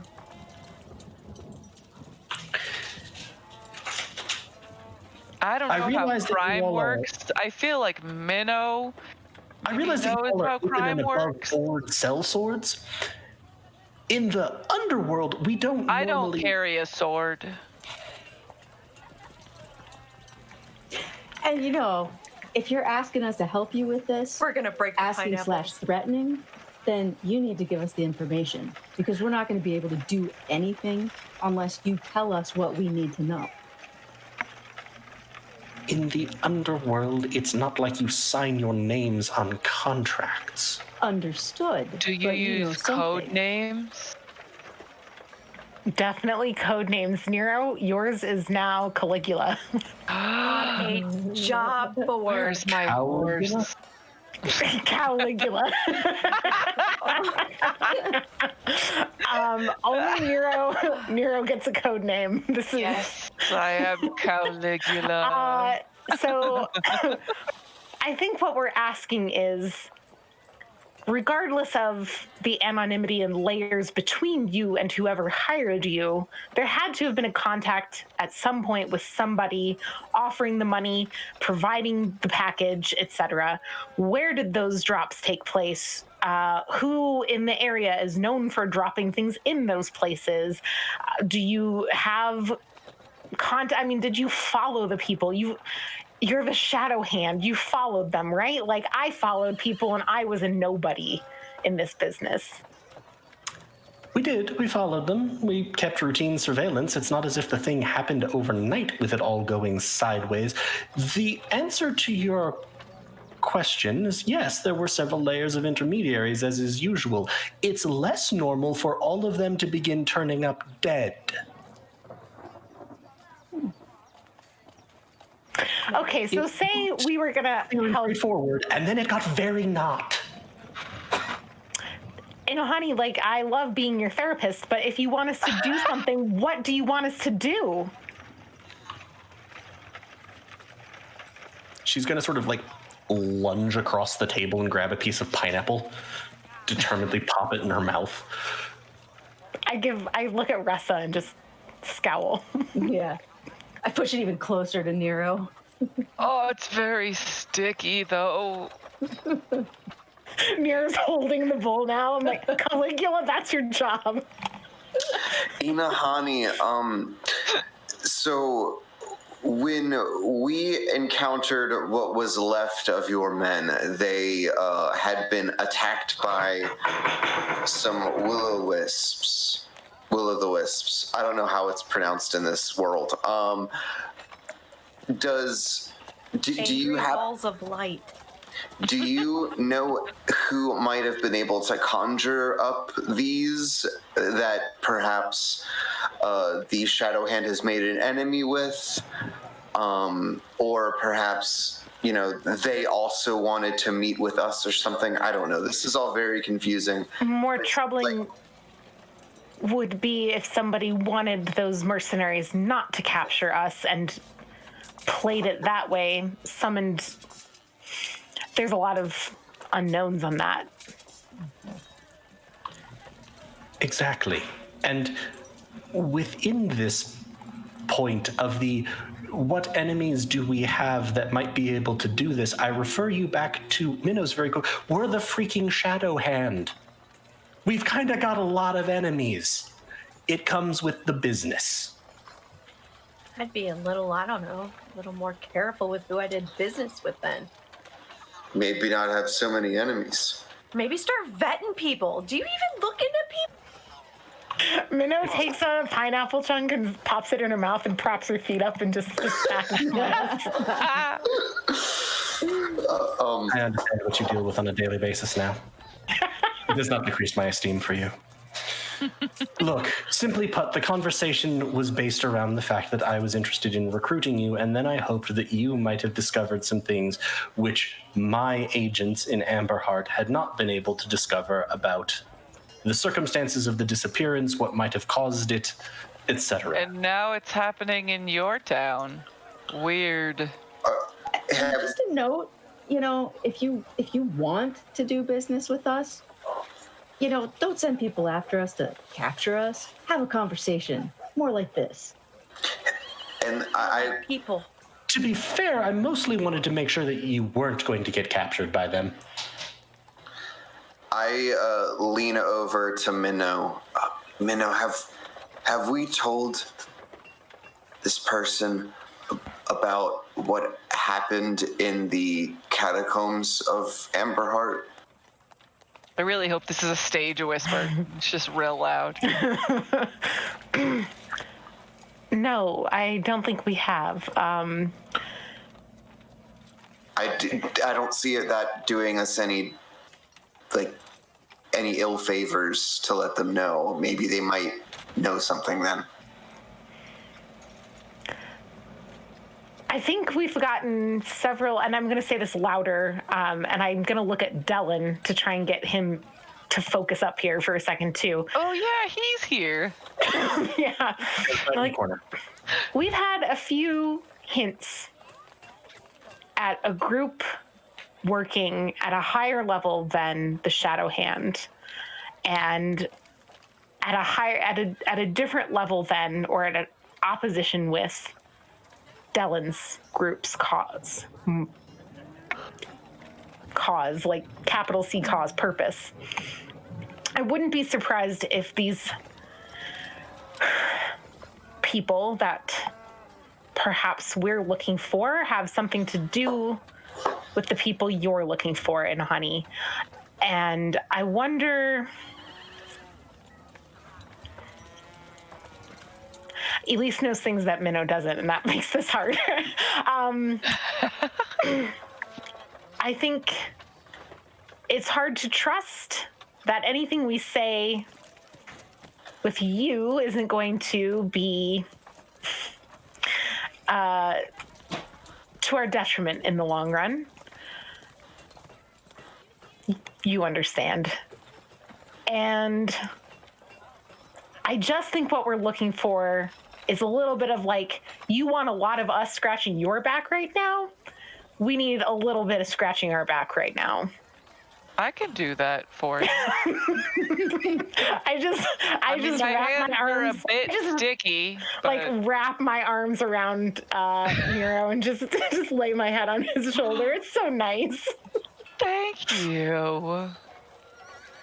I'm in the corner showing Dylan, look. Dent has like no care about what's happening here at all. He's just like, me. I have a thing Dylan's like, with his new best friend. that's great. Oh crap? Oh crap, yeah. Oh crap. Focus. Firm hand. Yeah, from the corner you could. Firm hand.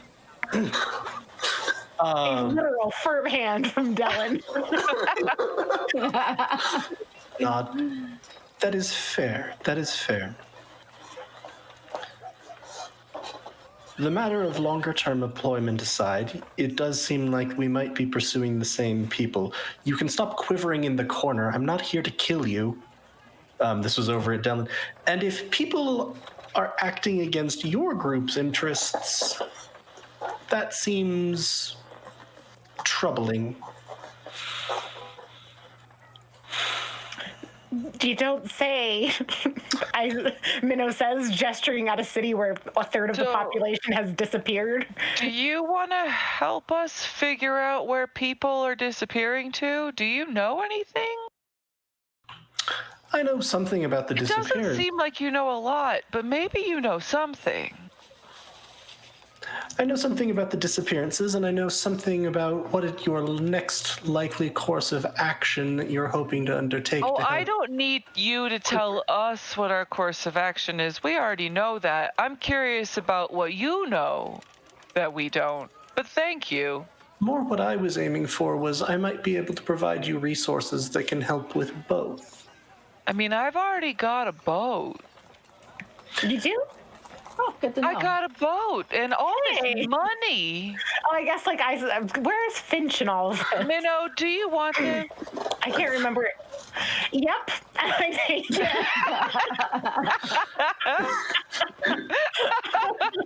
Because Finch did see Minnow. Did Yes. see Nero with the money. And so is Finch still out in the main room, or at this Yeah. point?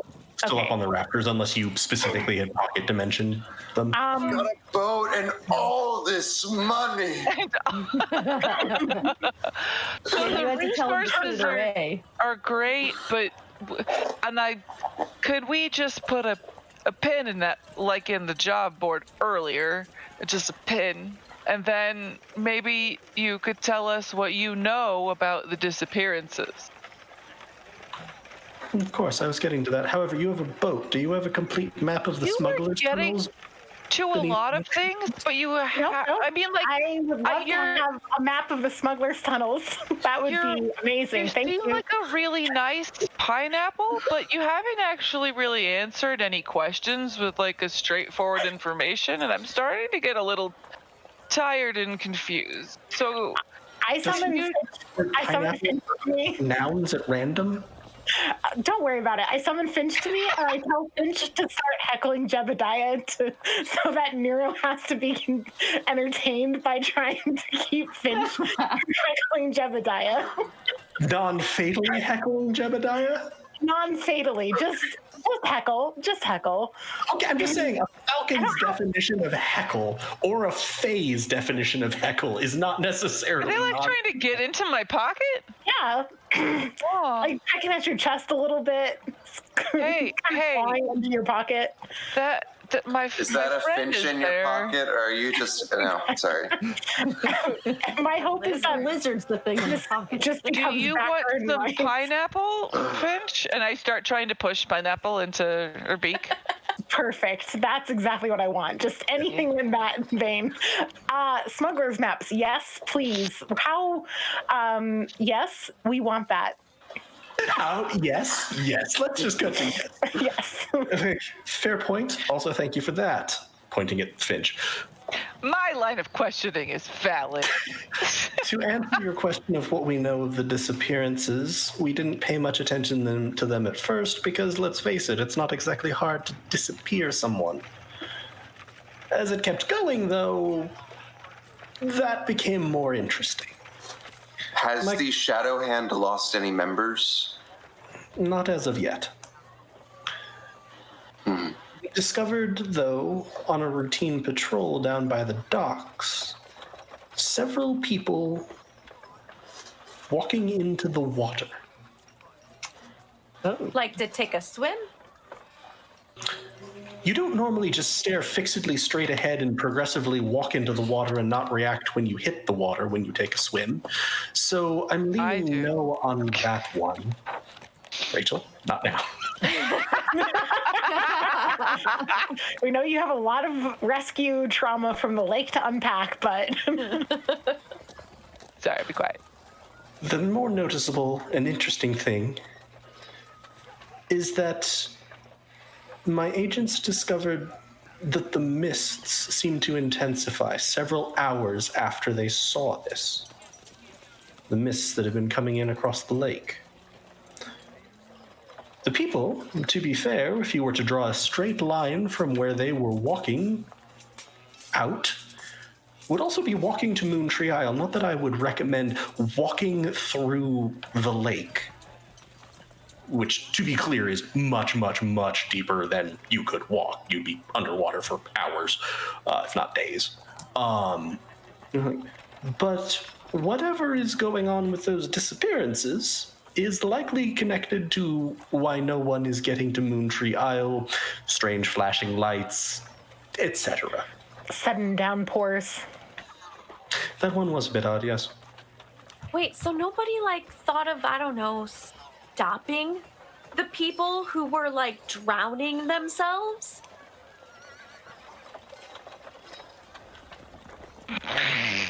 Criminal. Not Has good anyone? person. Wait, What about?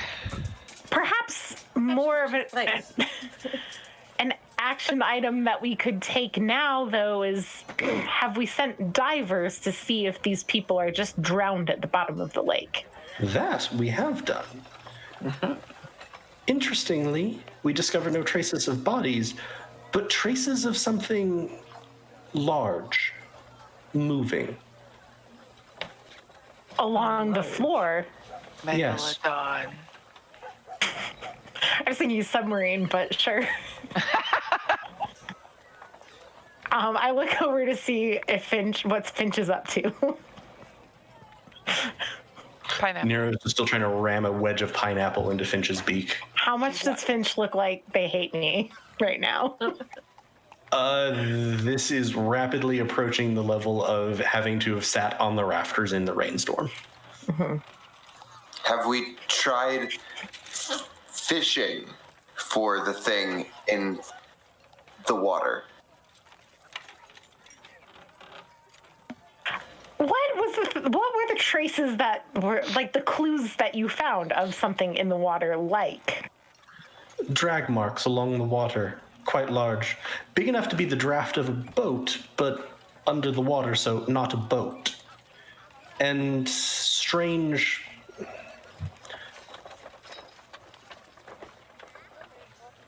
footprints?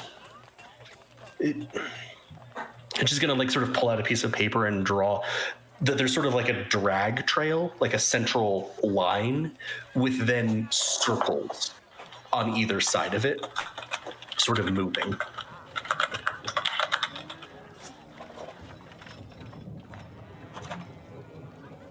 I don't know what leaves those kinds of trails, but I really don't want to run into it in the water. Once we found those, we stopped diving. I'm going to do two things in this moment. One, I'm going to see if I can communicate with Ed, but without speaking. Like, if I can just, like, internal monologue it to Ed. Does this work? You just say, like, Ed? Yes, but in my head. Yeah. What's up, buddy? Yes, I knew this would work. Somehow. I guess it doesn't stand to reason that you would know of anything that lurks along the bottom of the water that is really big and possibly fish-like that could drag people. Sure don't, buddy. Okay, all right, just checking. Thanks, Ed. You're the bomb. Oh, okay. Keeping that in mind for future protocols. Dent's still in the You sure are. late 90s, early 2000s.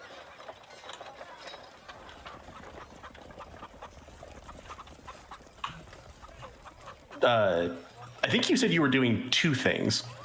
One of which was speaking in your head. One was testing to see if I could talk to Ed without saying anything physically.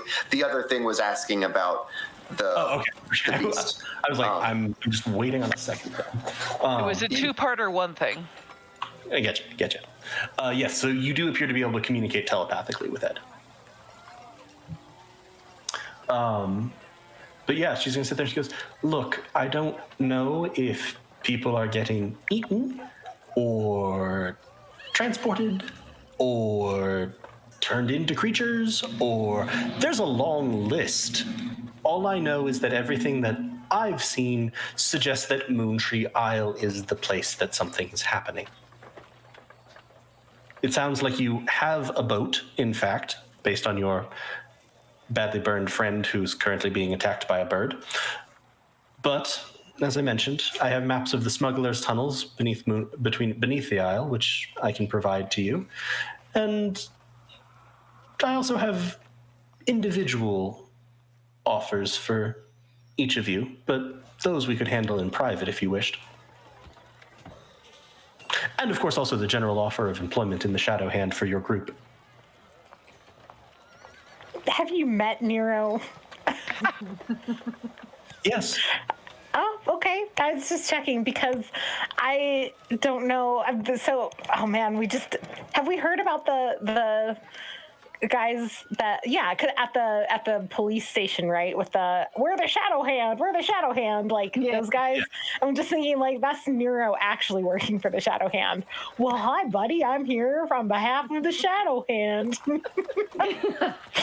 Yeah, I would never lie or be part of an actual criminal organization. Apparently I need to break your knees? Well, that seems unkind. It's written here on my instructions. Could you just stop walking for me so I don't need to hurt you? I would really appreciate it. When you say individual offers, you mean what? Not like trade. what are you offering, but Trades of information or resources that are perhaps more relevant to each of you individually, and which would not be binding upon your group as a whole, as the offers of employment would be. As Inari mentions, like the individual like things that we would bring to her, or whatever, Ketch's tail is very impatient, or been patiently waiting, but now is getting very impatient and starts smacking the pack where the book is. And so Ketch is trying to like calm the tail down, but I think, honey, maybe our group needs some time to digest a bit of what you've come to us with today. Could we finish our business tomorrow? That seems most agreeable. I will be back. Have a good evening. I send Finch to follow her out to make sure she leaves. And I don't care if she knows. Yeah, so she walks out the door, sort of half bows to all of you, and Pineapple? oh, thank you. Bird shit in it now. As she's going out, she actually ties the scarf back over her hair, picks up a tray, and then like delivers a couple more rounds of drinks before like disappearing out a side door. And you just sort of have Finch trailing her during that, but she doesn't seem to double back or anything. And let's perhaps take a break here. And then when we come back, you can ponder over things, because this is a good time for a break. Probably should have made sure that Adam was live, around, available. If he's not, then I have a question for Dylan. Adam? Adam, are you okay? Are you okay, Adam? Adam, are you okay? Are you okay? I got my key. We're going to go out to break then. Uh-huh. All right, give us a trademark countdown, Adam, for break. But not at the 0? But no negatives? Not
To me, it means to talk when I'm not. 0.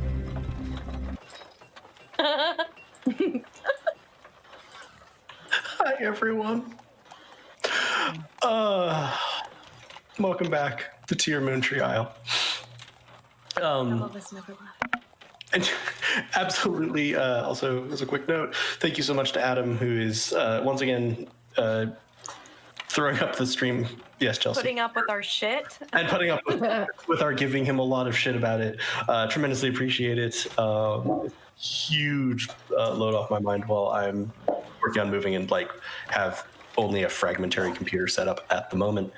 So in the first half, Dent made a new friend, which is normally a thing we say about Nero. I also Nero, made a in new fact, friend, cannot though. hear his friend. I did make a new friend, though. You did. You did make a new friend. So Dent has acquired an object that is apparently a type of item called a docent, which has integrated with him at this point and is able to telepathically communicate with him and seems to now be very friendly in a very meat creature, as it puts it, way. Are they like a docent of a museum, or? Yes. That is in fact what the items are named after. Nice. These are items in the Eberron guide, though I've significantly tailored this. Fair.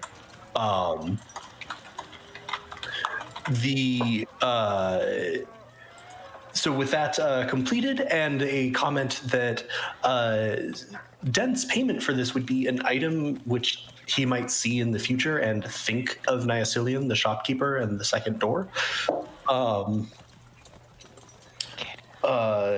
They headed back to the Tattooed Turtle, where Ketch had discovered that the disquieting message of the circles are being manipulated that he had found in the book, in fact, only got worse. And suggested that the dancing court of Forian may also be being manipulated, and that there may be war coming, which could have disastrous consequences. He also discovered a set of characters that definitely seemed like they were part of the message, but were not maybe part of the same message, but they don't make sense just yet. So that might be a thing that has to be looked at in the future. And then the three of them went and rejoined the rest of the party sitting in the private meeting room of the Tattooed Turtle, only to discover that their waiter was now sitting with her feet up on the table, eating pineapple, and that this was, in fact, the leader of the Shadow Hand in Tormenryle, who was there to ask questions about what had, in fact, happened in Amberheart, what had happened to her people who had delivered something to Amberheart and subsequently disappeared, and also to pose a recruitment offer, along with providing a little bit of, as Nero would put it, scratching of the back. Well, no, actually not as Nero, but as Minnow would put it, a scratching of the back. Nero would just literally scratch Minnow's back, which came in the form of offers of information around the people who've been disappearing from Tormenryle, who have apparently been seen by her agents just walking into the ocean, or not the ocean, into the lake. And also a map of smugglers' tunnels on Moontree Isle, because she believes that those people were trying, at the very least, to get to Moontree Isle. So she has now completed serving a couple more tables, gotten a couple more tips, and has proceeded to wander on out of the bar entirely. And you're fairly sure that you are alone in the meeting room, and also wondering how you are actually going to get more pineapple or drinks at this point, since she is the only member of the waitstaff you have seen today. Not that she's a member of the waitstaff. Did Inahani already give us the smuggler map, or is that something that she's? No. Okay, just making sure. What time of day is it now? It's evening. And did we make any kind of plan? We said we'd catch up with her tomorrow, but we didn't kind of make a plan about how that would go. No, she just said that she'd come see you. Okay, that's fine. Well, how did things go elsewhere? Minnow, I don't think your bird wants this pineapple, but they're not leaving me alone. Finch did follow Inahani out, so Okay. at this point, Finch has, left you alone. Did you tell Finch to follow Inahani once she got to the streets, or you would sort of said follow her to make sure she leaves? To make sure she leaves, doesn't double back, but once Finch is reasonably confident that Inahani is going, then to come back to me. Okay.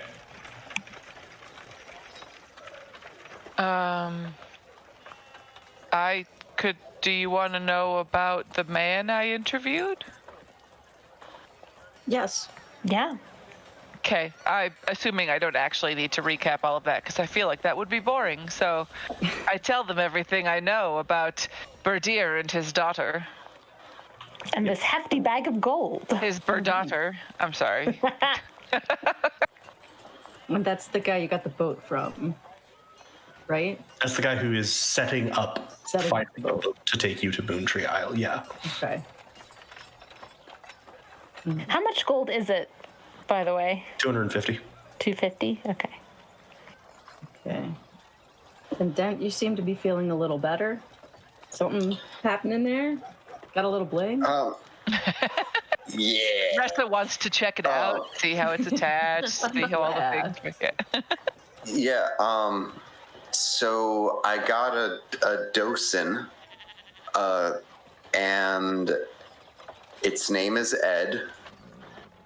And when I stormed off, I guess I'll start back at the beginning, and then I recap the story of me and Nero and Nycelian to everyone. Wow. Big stuff going on. Can we, did you tell us about Ed? You told us about Ed? Yeah. So can I be like, if I say hello to Ed, does Ed talk back? Hi, Ed. Ed doesn't speak to you, but Ed will be like, hey, buddy, you can go ahead and tell your friend there that I say hi. Ed says hello. Can I insight check Dent? I know that I was there, but I'm also taking a lot of this on faith, and I feel like I'm just at the point where I am feeling weird and uncomfortable about a lot of things. Sure. Also, I just checked my language proficiencies, and I speak Dwarvish, so I don't know why. There we go. We can I talk in speak Dwarvish Elvish sometime. and Giant, Yeah, I think. I like that. Unnatural 20. Unnatural. Dent seems to be Supernatural 20. in a better mood. I mean, Rachel knows all this, but just no. But I appreciate it, for character feel. Nero actually feels, I would say, like Dent is closer to himself than he's been sort of since he passed out and got really worked up. okay. Cool. Yeah. You could feel free to add anything that you think would be relevant to that, Tim. Yeah, I mean, I think that's all right. I still feel that I'm a fair bit perplexed, but my frustrations have been satiated. So Yeah, I would say that makes sense. You're perplexed, but you're not as agitated as you were. Yeah. I'm not definitely not agitated. I'm not as quick to anger, and I would like to apologize to Dellen for storming off. It's agitated. I'm sorry. That was a baited and agitated joke, and I'll go away now.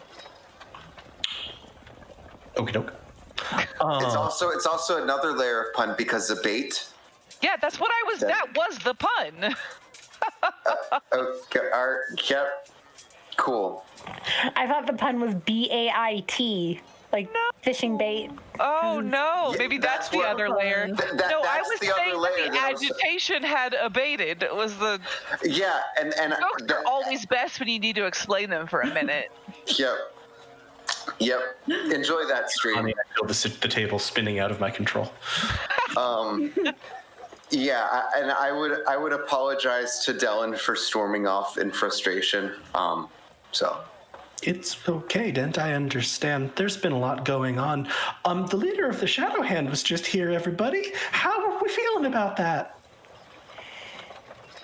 I mean, she seems useful. She seems nice.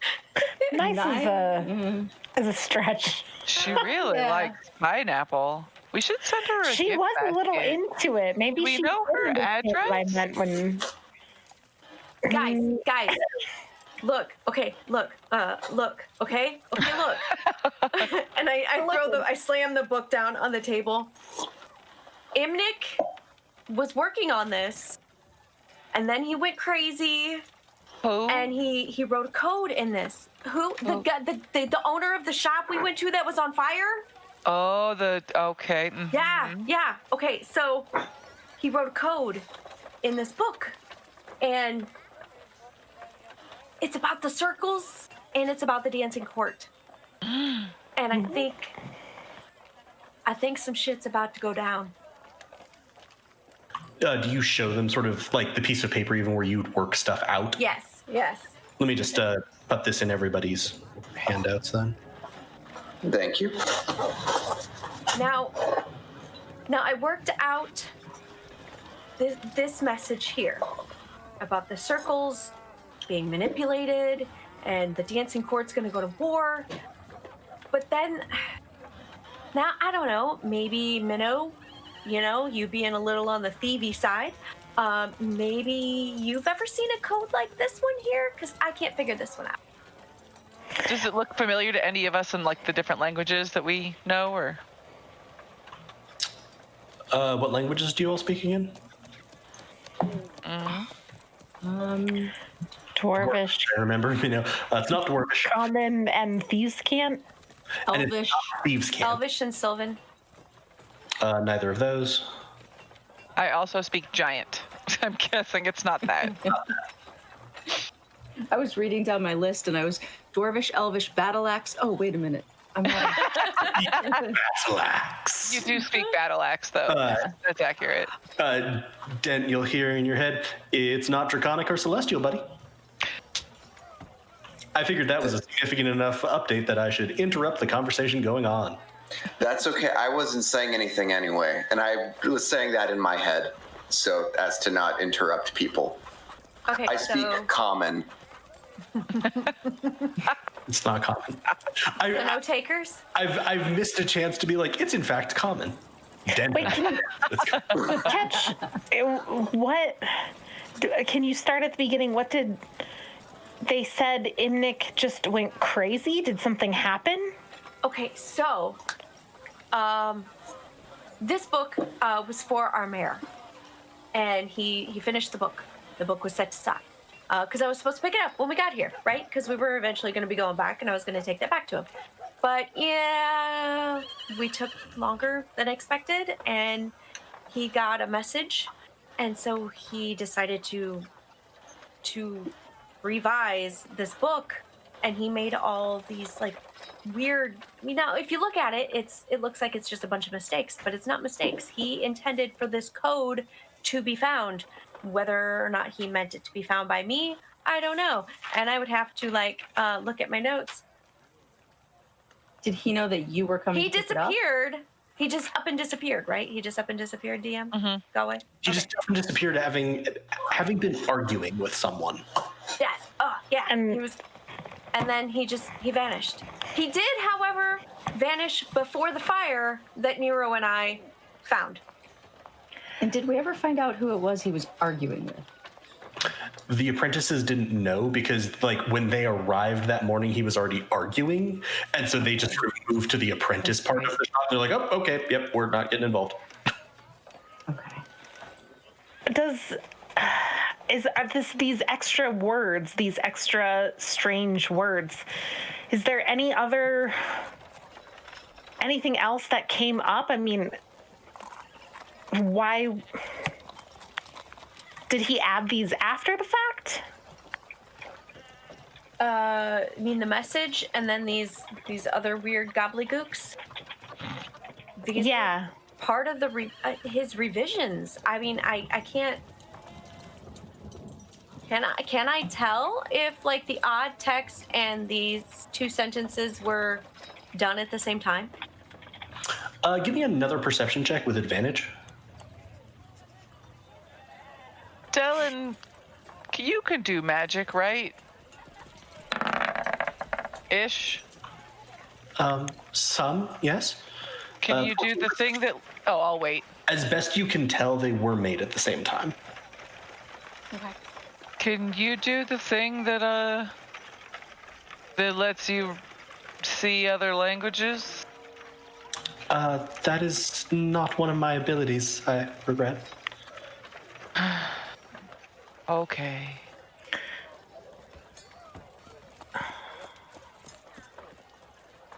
If you wanted to see if you think it's a code, you could give me an intelligence check. Up to 2 people can give me an intelligence check. Yeah, Should so be me. I was fishing for Ketch to tell me the 13 thing because Minnow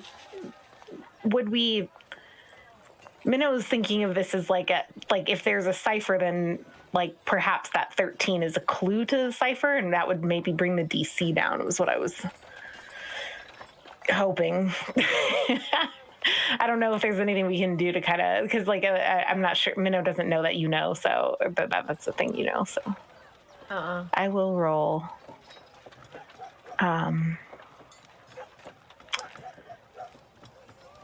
But I guess like number-based ciphers would be something Minnow would try. And you something I would try. 5 on the end of that.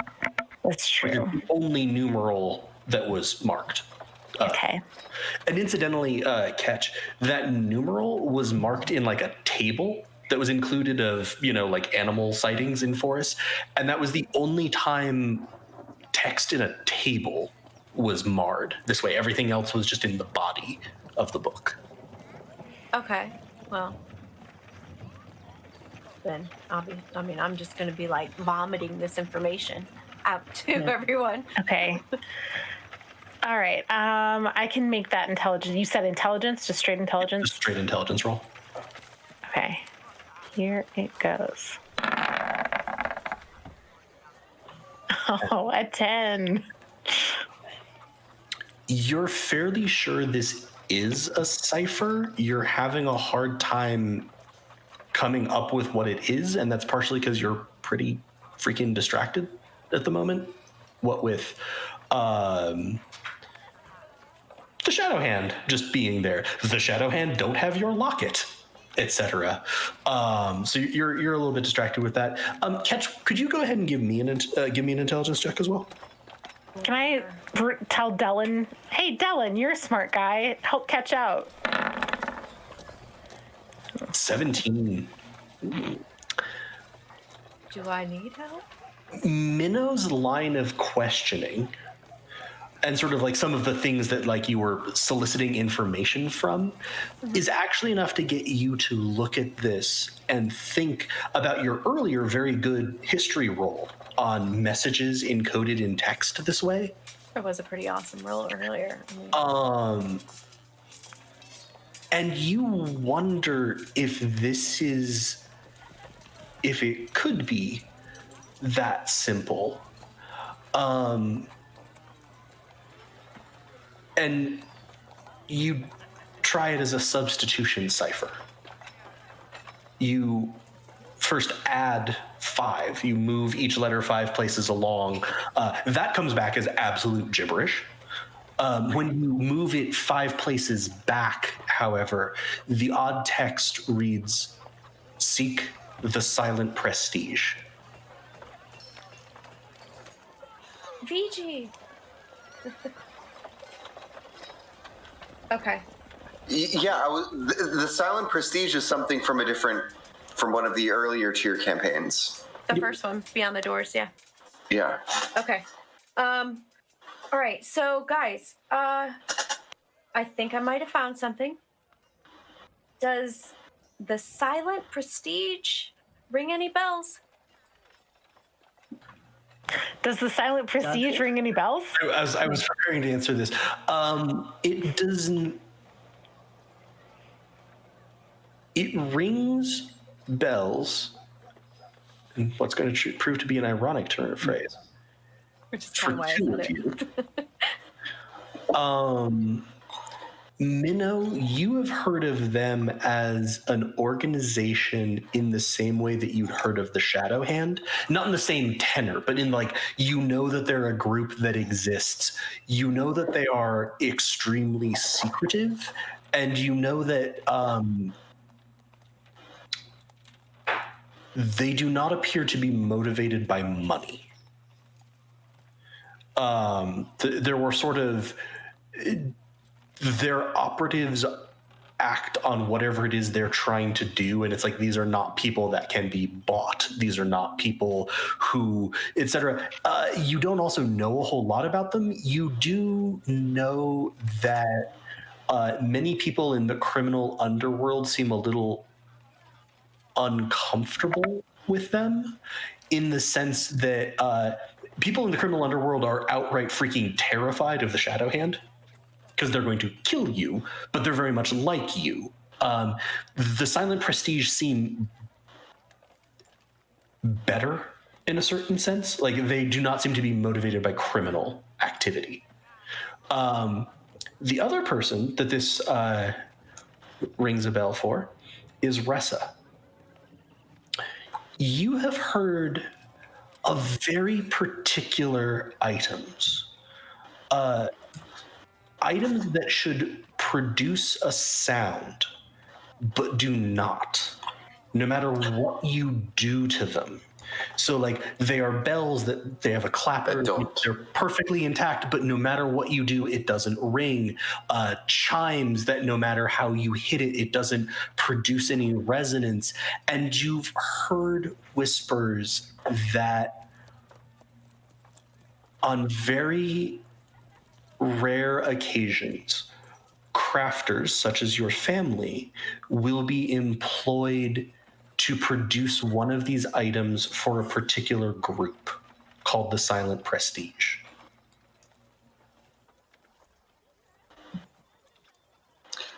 All right. I would share that with everyone.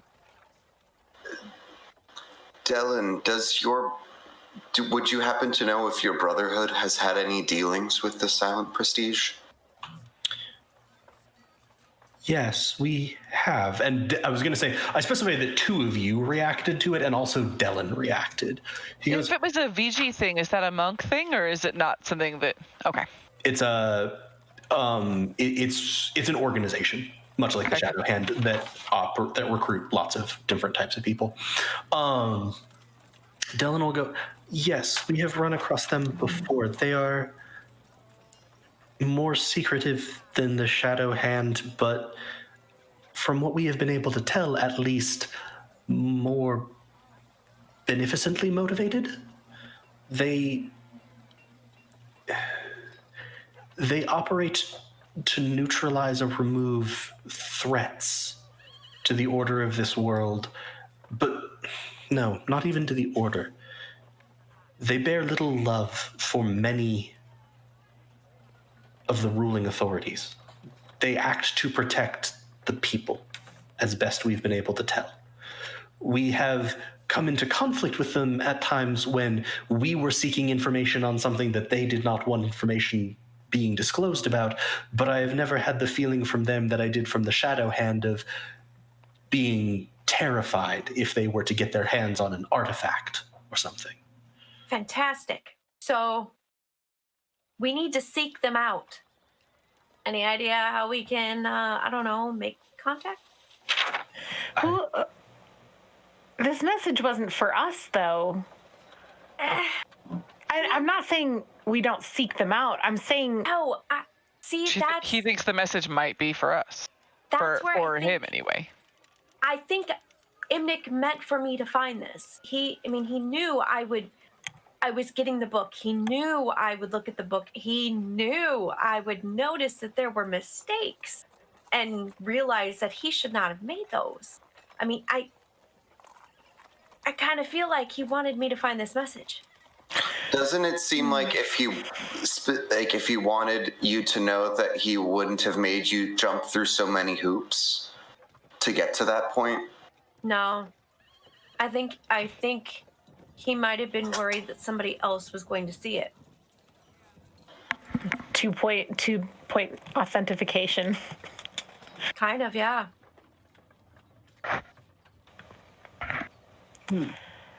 So he thinks we need to be seeking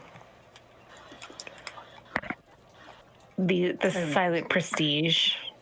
Okay, let's list organizations that we now know have their nose in our business, or we have our nose in their business. Right. Pineapples. It appears that the circles are being manipulated. So, you said there were 2 representatives of 2 different circles today? Scribes and blades. Makes me wonder if, I don't know.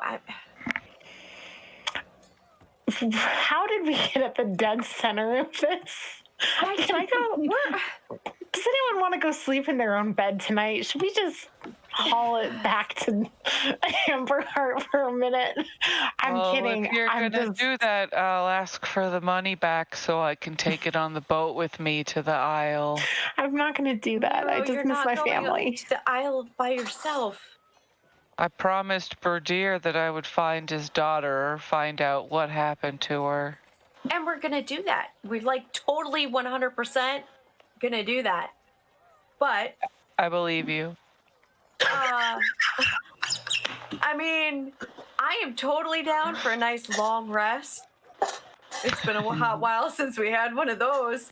And then It's been so many sessions and so little time. You got a full long rest. Wow, Welcome to playing with the Spire character. I mean, it is a lot of Spire people right here. I make things take forever. Party splits and things take an eternity. Yeah, I mean, Tier colon Spire. it just, yeah, I guess we are the Marauders. I mean, we're fantastic at what we do, and everybody wants a piece of us. Okay, speaking of people who want pieces of us, we've got Dellen's people. What are they called? Deephold. Deephold, yeah. We've got Shadow Hand. We've got the Circle of Scribes. We've got the Circle of Blades. We've got the Silent Prestige. Who else? Apples. What? Pineapples? That's the Shadow Hand. Shadow hand. We've got some pineapples, though. We've got some pineapples and some fish. I'm just. Oh, and whatever's going on with Dent. Dent. Where does he fall in? Who are you a part of, Dent? Who do you work for? Who do you work for? Take me to your leader. Ed, who do I work for? I would presume yourself, good buddy. That's what I thought. Thank you, Ed. I'm sorry. I didn't mean to yell at you. No worries. I mostly communicate with you via your head, so it's all about the same volume anyway. So then. Can you yell inside your own head? But No, I literally yelled that one. We also have a mystery 6th group that appears to be possibly the antagonist behind maybe all of this. Could be manipulating Are they circles. our B-bag? They're our big bad. Could be manipulating the circles. Could be the ones doing the shit with Amberheart. Could be the ones that what's-his-butt, who disguised himself as the mayor's husband. Good old what's-his-butt. What if what's-his-butt is the mastermind behind all this shit? I don't know. I wasn't taking notes then. It was a one-shot. I'm sure, I just haven't looked, and I'm too tired to know to do it. But okay, I'm gonna Farquaad Faisal here with what's his butt on this guy. It is now my goal to get Galway to call him what's his butt. That sounds like a Galway-ism. Yeah. Also, I wanted to make sure that we include in our list of burgeoning 6 people that People with fingers want up some our of butt. this, want some of our butts. Knucklers? Yeah. I had a vision that I probably told you guys about in the recap that totally actually happened in time, where there were like I was on the front lines of some war, and there were like shadow monsters, and it was really scary. I don't know if that has anything to do with this, but the fact that I was recalling this, I feel, in this moment is significant somehow. Big quadruped shadow creatures. Yep. Does that ring any bells? Or like historically, like wars where that would be something I would have learned about, like fights where those types of creatures were involved. Up to 2 of you can give me a history check. Fangs. Let me look. History. My history is +4. Is 0. Oh, it's a None of us +2. have guidance, right? I've expended my history check. Guidance. Thank you. I rolled a nice 19 earlier. I don't think I'll get another good one. Yeah, it's Guidance. Can I take the guidance on this history check? Yes. Okay, so I roll a d4 to add to it. Yeah. Okay, so here's the history check. It's a 10. Let me roll a d4. It's a 2. 12. With a 12, that doesn't really stick out to you. What if I used? Is this important enough to use inspiration on? To like see if we can get this? How high do you think that these? I'm asking the party, not Galway. What do you think the DC in this is? Galway, how high do you Two think of the us DC could is? roll. That's true. Someone else should roll. Also, what are you trying to someone check? else could try to roll it, and for if the both of them suck. quadrupedal things, that's what I'll go for it. I could I'll go for spam it. guidance, so Do it. guidance, Maybe. guidance for you, guidance for you. There we go. I rolled twice. Sorry. Oh, Yes! So it'll be the No. Oh, damn it. All I saw was the 20. I know. I rolled twice. Okay. Does yeah. Dellen as a historian? Exactly. Should we burn an inspiration on this because Wait, I want to. Nero knows so much about history. Dellen, have you ever heard of a war where quadrupedal shadow creatures were involved in the fighting outside a city?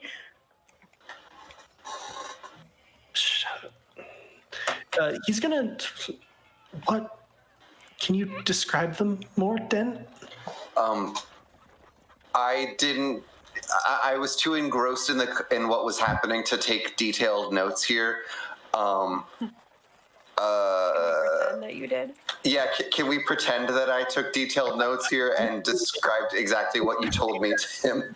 Maybe not exactly, because there was a lot going on for you, but you described that, yeah, they had different sort of amounts of legs and that they seemed to be made out of shadow. They were extremely spiky. Like they had, their builds had lots of sort of spikes coming up and off of them.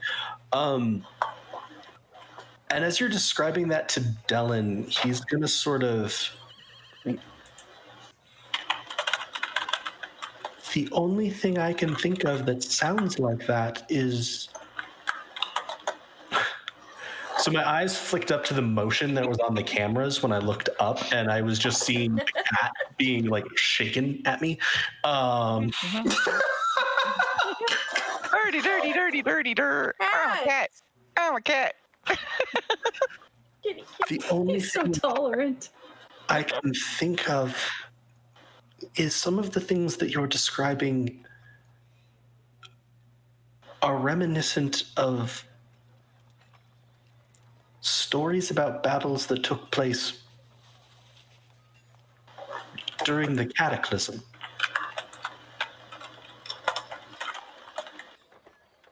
Not to split hairs, but if you said that the Cataclysm is ongoing, then that literally could be any time in history since... The part that people normally refer to as the Cataclysm. Cool. He's like, you pedantic asshole. That's me. That was the most angry I've ever heard Dellen. Hey, good backbone, Dellen. I'm gonna like smack him on the back like really hard. He cries. God, I love Dylan. Okay, well, thanks Thanks, Dylan. I guess I'm just gonna have to research this one on my own. But Dent, if those are your memories, are those supposed to be your memories? Do you think you've been around since what people typically refer to as cataclysm? Ed, is there any sort of date of record for those memories that were unlocked recently? I'm currently unaware of what memories you'd be referring to, buddy. Oh, no. The one where I was sitting at a table eating fish, which I realize happens a lot. I have tagged over 300 memories with that content. Okay, what can you date the first one? The first one that I can find is approximately 6 years ago. Damn which was around the first time, like, I think that we said your memory came back around then? Or, like, you became sort of conscious again? Okay. Are you talking out loud or in your head? Well, I would be talking out loud so you guys would get a sense for the questions that I'm asking at this point, so I don't have to... Yes. Dent, do you know if you picture things, can Ed see what you're picturing? And I try that. Can I help you with anything else, buddy? Feels like you're trying real hard here, but Yeah, Ed, can you access the image that I'm depicting in my head as a memory? Huh. No, I can't, buddy. I feel like I should be able to for some reason, but I don't currently have access to why I feel like I should be. Okay, can you search the logs for any references to shadow creatures? Finding a lot of stuff cross-referenced between shadow hands and pineapples. What about... I don't know. What about the cataclysm? Got a handful of information here, and he'll sort of run through just general things you know about the cataclysm. But nothing with like a date for when something would have happened. Correct, outside of dates you know. Okay. Yeah, I'm sorry, guys. This feels like it's a bit of a dead end. A dead end. Dent end. Yeah. Dead. A dent head. There we go. Well, And maybe... done. Well, we found Ed. Maybe there's other pieces similar to Ed that we need to find. And if we collect all 5, like Humpty Dumpty. We'll get a decoder ring. We'll build one big lion bot. I was like, or you'll summon Exodia? What? Yeah. We'll put Dent back together again and find out all about how he's a fighter in the cataclysm. With our powers combined. Yeah, all right.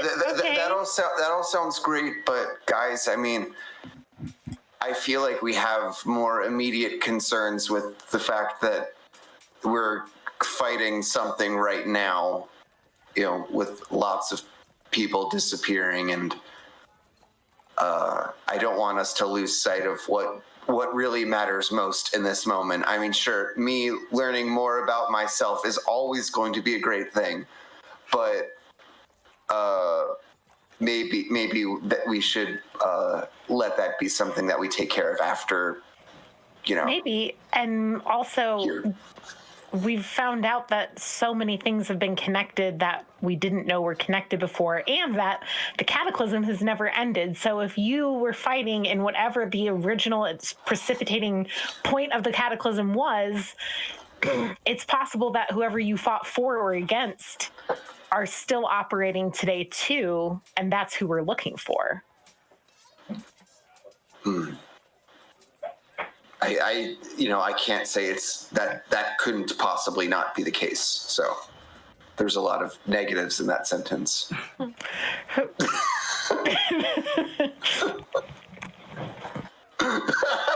Just the big left turns. So dinner in bed and talk about it in the morning? Do you have any other ideas? What are... I'm really full from pineapples. Nero has just been like feeling like he's obligated to eat this giant bowl of pineapple. So you like over time it seems to be like, Have you ever eaten that much pineapple in a single night, though? It will tear up your mouth with acid. Oh, yeah. This is lived experience, I'm so sorry to say. Stormbringer eats pineapples as hand fruit. Uh-huh. Spikes and all. The sensuous Pineapple's a pineapple. safe word. That's why we chose it.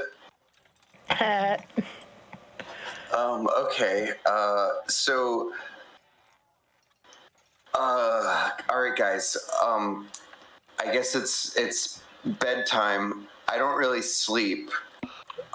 But you know, if We've been with you for a while. Yeah. So just like always, if something happens, I'll let you know. Do you need us to stay up with you tonight, Dent? I mean, based on, you know, the fact that no weapons are allowed to be drawn in here, like I feel like it'll be mostly safe, and I'll wake people up if there's a reason. Ed's gonna say in your head, if you could keep an ear out, good buddy, I think I hear a little bit of singing down the docks that seems to be Aquan. Might help me with the processing the language. Just stay near a window. Okay, so I just need to stay near a window, and I don't have to go to the docks? No, you don't have to go to the docks. The porters are moving through, like doing some of the sort of preparation for ships in the morning. Yep, you got it, buddy. I say that in my head. We do also still have to figure out how or if the guy who was harassing Imnik and threw the barrels into the... and then... The kobold? Yeah, pretended like he was part of the Shadow Hand, but wasn't. Finch has some information, of the house that he went to. I could get us there, but because Finch could lead us there. And I feel like there was one other thing that the paper that the magistrate gave me. Haven't looked into that anymore. And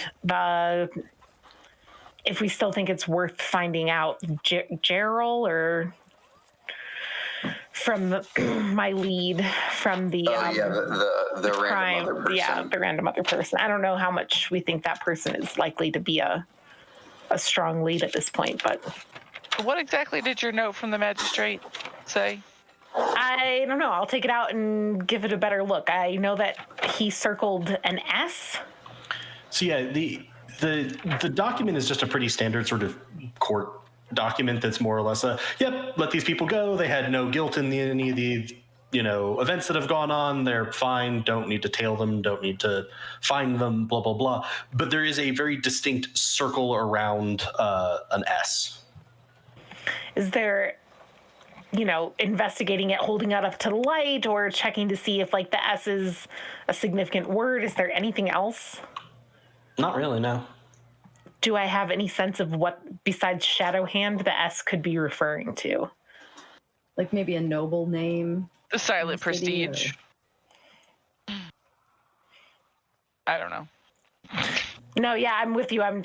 This is a tired but thinking face. And this is that moment where I'm like, it's always hard with puzzles to balance out character versus player. Give me an insight roll. Who? Me. Or not me. Can Finch help me? I did. Oh, I was gonna say I thought of the thing, but then I was like, oh, that's Rachel. I'm gonna look at Ressa, and I'm gonna thank Ressa. I'm gonna look at her, and in Dwarvish I'll say, "Bless me with bions." I don't know. May Bion guide you. Thanks. I'm gonna roll that. I forgot that was the name of her god, and I was like, "Bless me with bions." What are you talking about? Bion. Okay, is that legitimate? Can I take a +4 d4 on this? Well, yeah, I was gonna say you can. I want it though. Do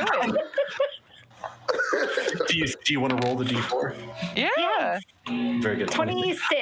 I see that you have my approach to guidance where I'm like, oh, I rolled a 27. Rolling a d4, I don't care. It might be a DC of 30. I don't trust you, Andy. 26. You're sitting there and you're looking at the S. You're thinking like the shadow hand, the silent prestige, and you're thinking about the bribe and the fact that this magistrate was like, yeah, no, you're not even close. And then seems very sympathetic to you, and you're thinking about, the situation of all of this and someone getting grabbed and someone being frustrated and someone saying that they were shadow hand when they were pretty clearly not. And you're processing this all, and your eyes are almost not unfocusing, but you're not like staring as hard. And with that 26 on insight, Is she having a Kaiser Sose moment right now? a little bit, because then as you're looking at it and you're thinking about this and you're thinking about, okay, he decided to help us. He wanted to. A thought crosses your mind, and as you look at it, you wonder if it's a possibility. What if the circle wasn't to highlight the S? Circle of Scribes. Circle with an S. Because that would also, the Circle of Scribes have a lot to do with the courts, right? Like they oversee the courts. Yes, they do. And what was it that Dara put on the napkin? I have so many little scraps of, I'm like pulling papers out of my pockets. They're flying everywhere. She suggested a family that you could talk to in the docks district, specifically vis-a-vis the disappearances. Okay. Because that was what you were asking Dara about. Okay. So, Circle of Scribes probably paid to have the whole thing with Imnik happen. That's a big thing. I don't like them. No. It's very, very concerning. But also, I was going to say, if the situation with Imnik happened because of the Circle of Scribes, then that means that the Silent Prestige must be, like, Imnik might have been a part of them, or at least some way affiliated, and they must be in opposition with the Circle of Scribes. Does this mean the weird kobold fellow wasn't Shadow Hand? Yes, Nero. We're pretty sure he was. Nero, I think this we is broke a great Goal. time to take that piece of that back pocket. Remember what we put in your back pocket? Mm-hmm. We're finding out more about that right now. This is it. This is more information to jot I down. have so many IOUs and they're already coming to fruition. This one is just information to add to the, because I don't think we can do anything about this one right now, but it is indicating, I mean, if the Circle of Scribes is being manipulated and the Circle of Scribes paid to have Imnik harassed to get that book from him? ? We don't know why Imnik was being harassed, do we? Maybe a different book? They So burned maybe- down his Or would whole building. Could they have been the ones that told him to send the message? Because they But would be. wouldn't they be why- capable of finding such a message? Why burn his shop and go through all this trouble? They had Lord Darrow sitting in this room if they wanted to tell us to look up the Silent Prestige. I think that they were trying to get hold of something Imnik had or prevent the message from being sent. Yeah. And they set all of that up. Is the Circle of Scribes actually related to scribes in the city? Like, is the guild that the scribes fall into run by the Circle of Scribes or fall under it in some way? It is very closely aligned to it. It is membership in a guild, in the Guild of Scribes locally, would not mean you are a member of the Circle of Scribes. That's more around the administration and sort of the bureaucracy, but in much the same way that, like, Cell swords probably more generally align with the blades. Scribes would more generally, like, align with the scribes. That last part got very confusing, sorry.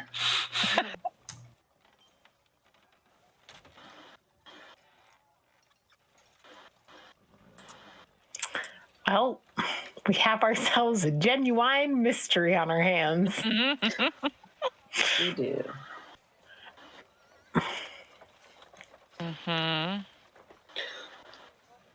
Should we all take a nice long rest? Not me.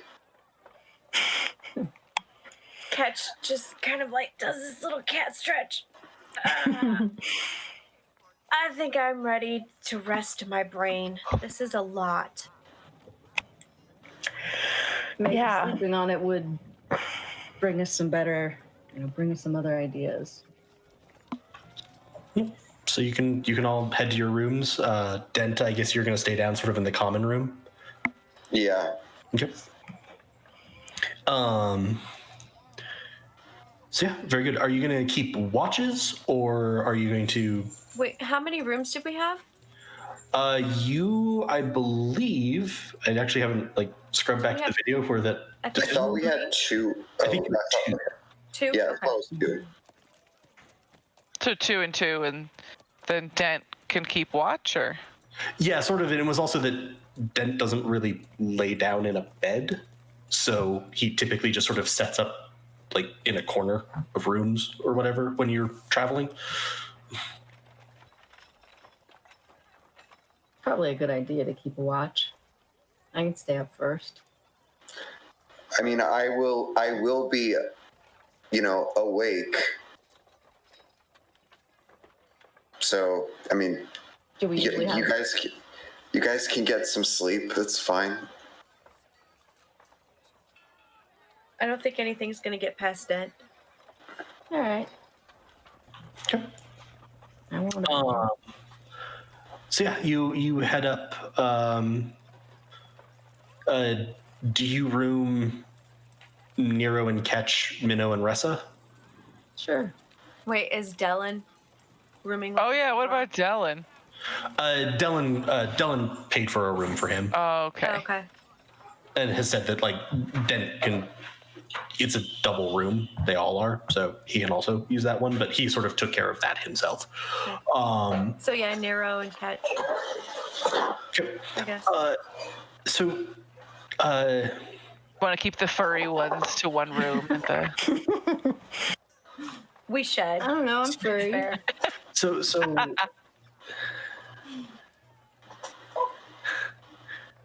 So a couple of things then, I think, before we wrap up.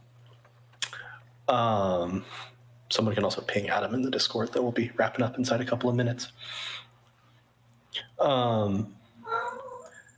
A couple of hours are sort of going by, Dent, and you hear sort of these songs floating through.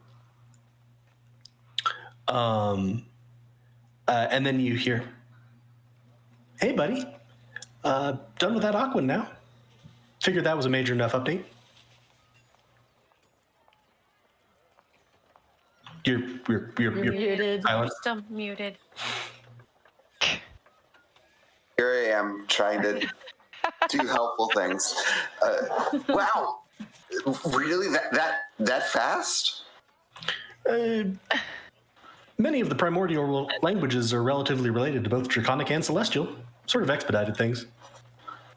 Yeah. I mean, I guess from what I've heard of Celestial, it does kind of cover a lot. So that makes sense. Yeah. Interesting thing. You're a friend at the shop? Niacilia? Yeah. It's not actually a name. How do you tell what things when things are and aren't names? I mean, I just randomly gave you one. Not the question. I like to think that Nero is like the voice of all of the Marauders' consciences. Like Minnow is the voice of all of the Marauders' money management skills. Oh God, no! Don't do that. Let me clarify, because I might have just misheard you. Did Ed say that Niacilian is not a name? Mm-hmm. Not a normal one, anyway. Yeah, like it's a word in the language. It's not like a common name within their culture. Is my understanding. You called me Ed, which is a common enough name in common. This is just a word. Oh. I mean, you did flag that when it happened. You said that his name was something, but I couldn't. A lot was going on in that moment. You'll have to forgive me for not recognizing that. I'm also existentially inclined to forgive you. You're the best, Ed. Right. The look on Rachel's face. Yeah. Okay. So what is the language and what is the word? It's awkward. Well, the language was Aquan, which is why I started learning it. But it's a little unusual, at least seems to me, in the interactions within the meat creatures to choose something like that as your name. Servant. I mean, there you go, Chris. And with that, let's cut upstairs to Ressa and Minnow's room. And Minnow, you're sort of, going over in your mind everything that's been going on, drifting in and out of sleep. And then something wakes you. And it takes a second. You're sort of like blinking, trying to figure out. And then you hear it again. A little metallic ding. What? Dent? Don't hear any sort of movement. Ding. And on your second out, you look out the window, and standing on the rooftop across from you, you see a figure holding a locket, flicking it with a finger. Oh, shit. And there for tonight. Thank you so much, everybody, for watching. This has been... Why didn't I insight check Niacilian? Because you're Nero. Did you learn nothing from Minnow? We're Helpful Goat Gaming. We stream here on Twitch, twitch.tv/HelpfulGoat, multiple times a week, and particularly on Thursdays, we play Spire, DM'd by Elise, and Sam and Rachel play in that as well. And then on Fridays, we play our couple of D&D campaigns. We usually have programming other days, but that's a little bit in flux right now. If you want updates on this, you can follow us on Twitter @HelpfulGoat, or use the !point Discord command here in chat, or check out the link to Discord if you're catching this on YouTube or in the podcast, to join our Discord, where you can get all of our updates, hang out more with us. We also do some streaming just internally there, where we play some different games, hang out a lot. It's a lot of fun, so join us there.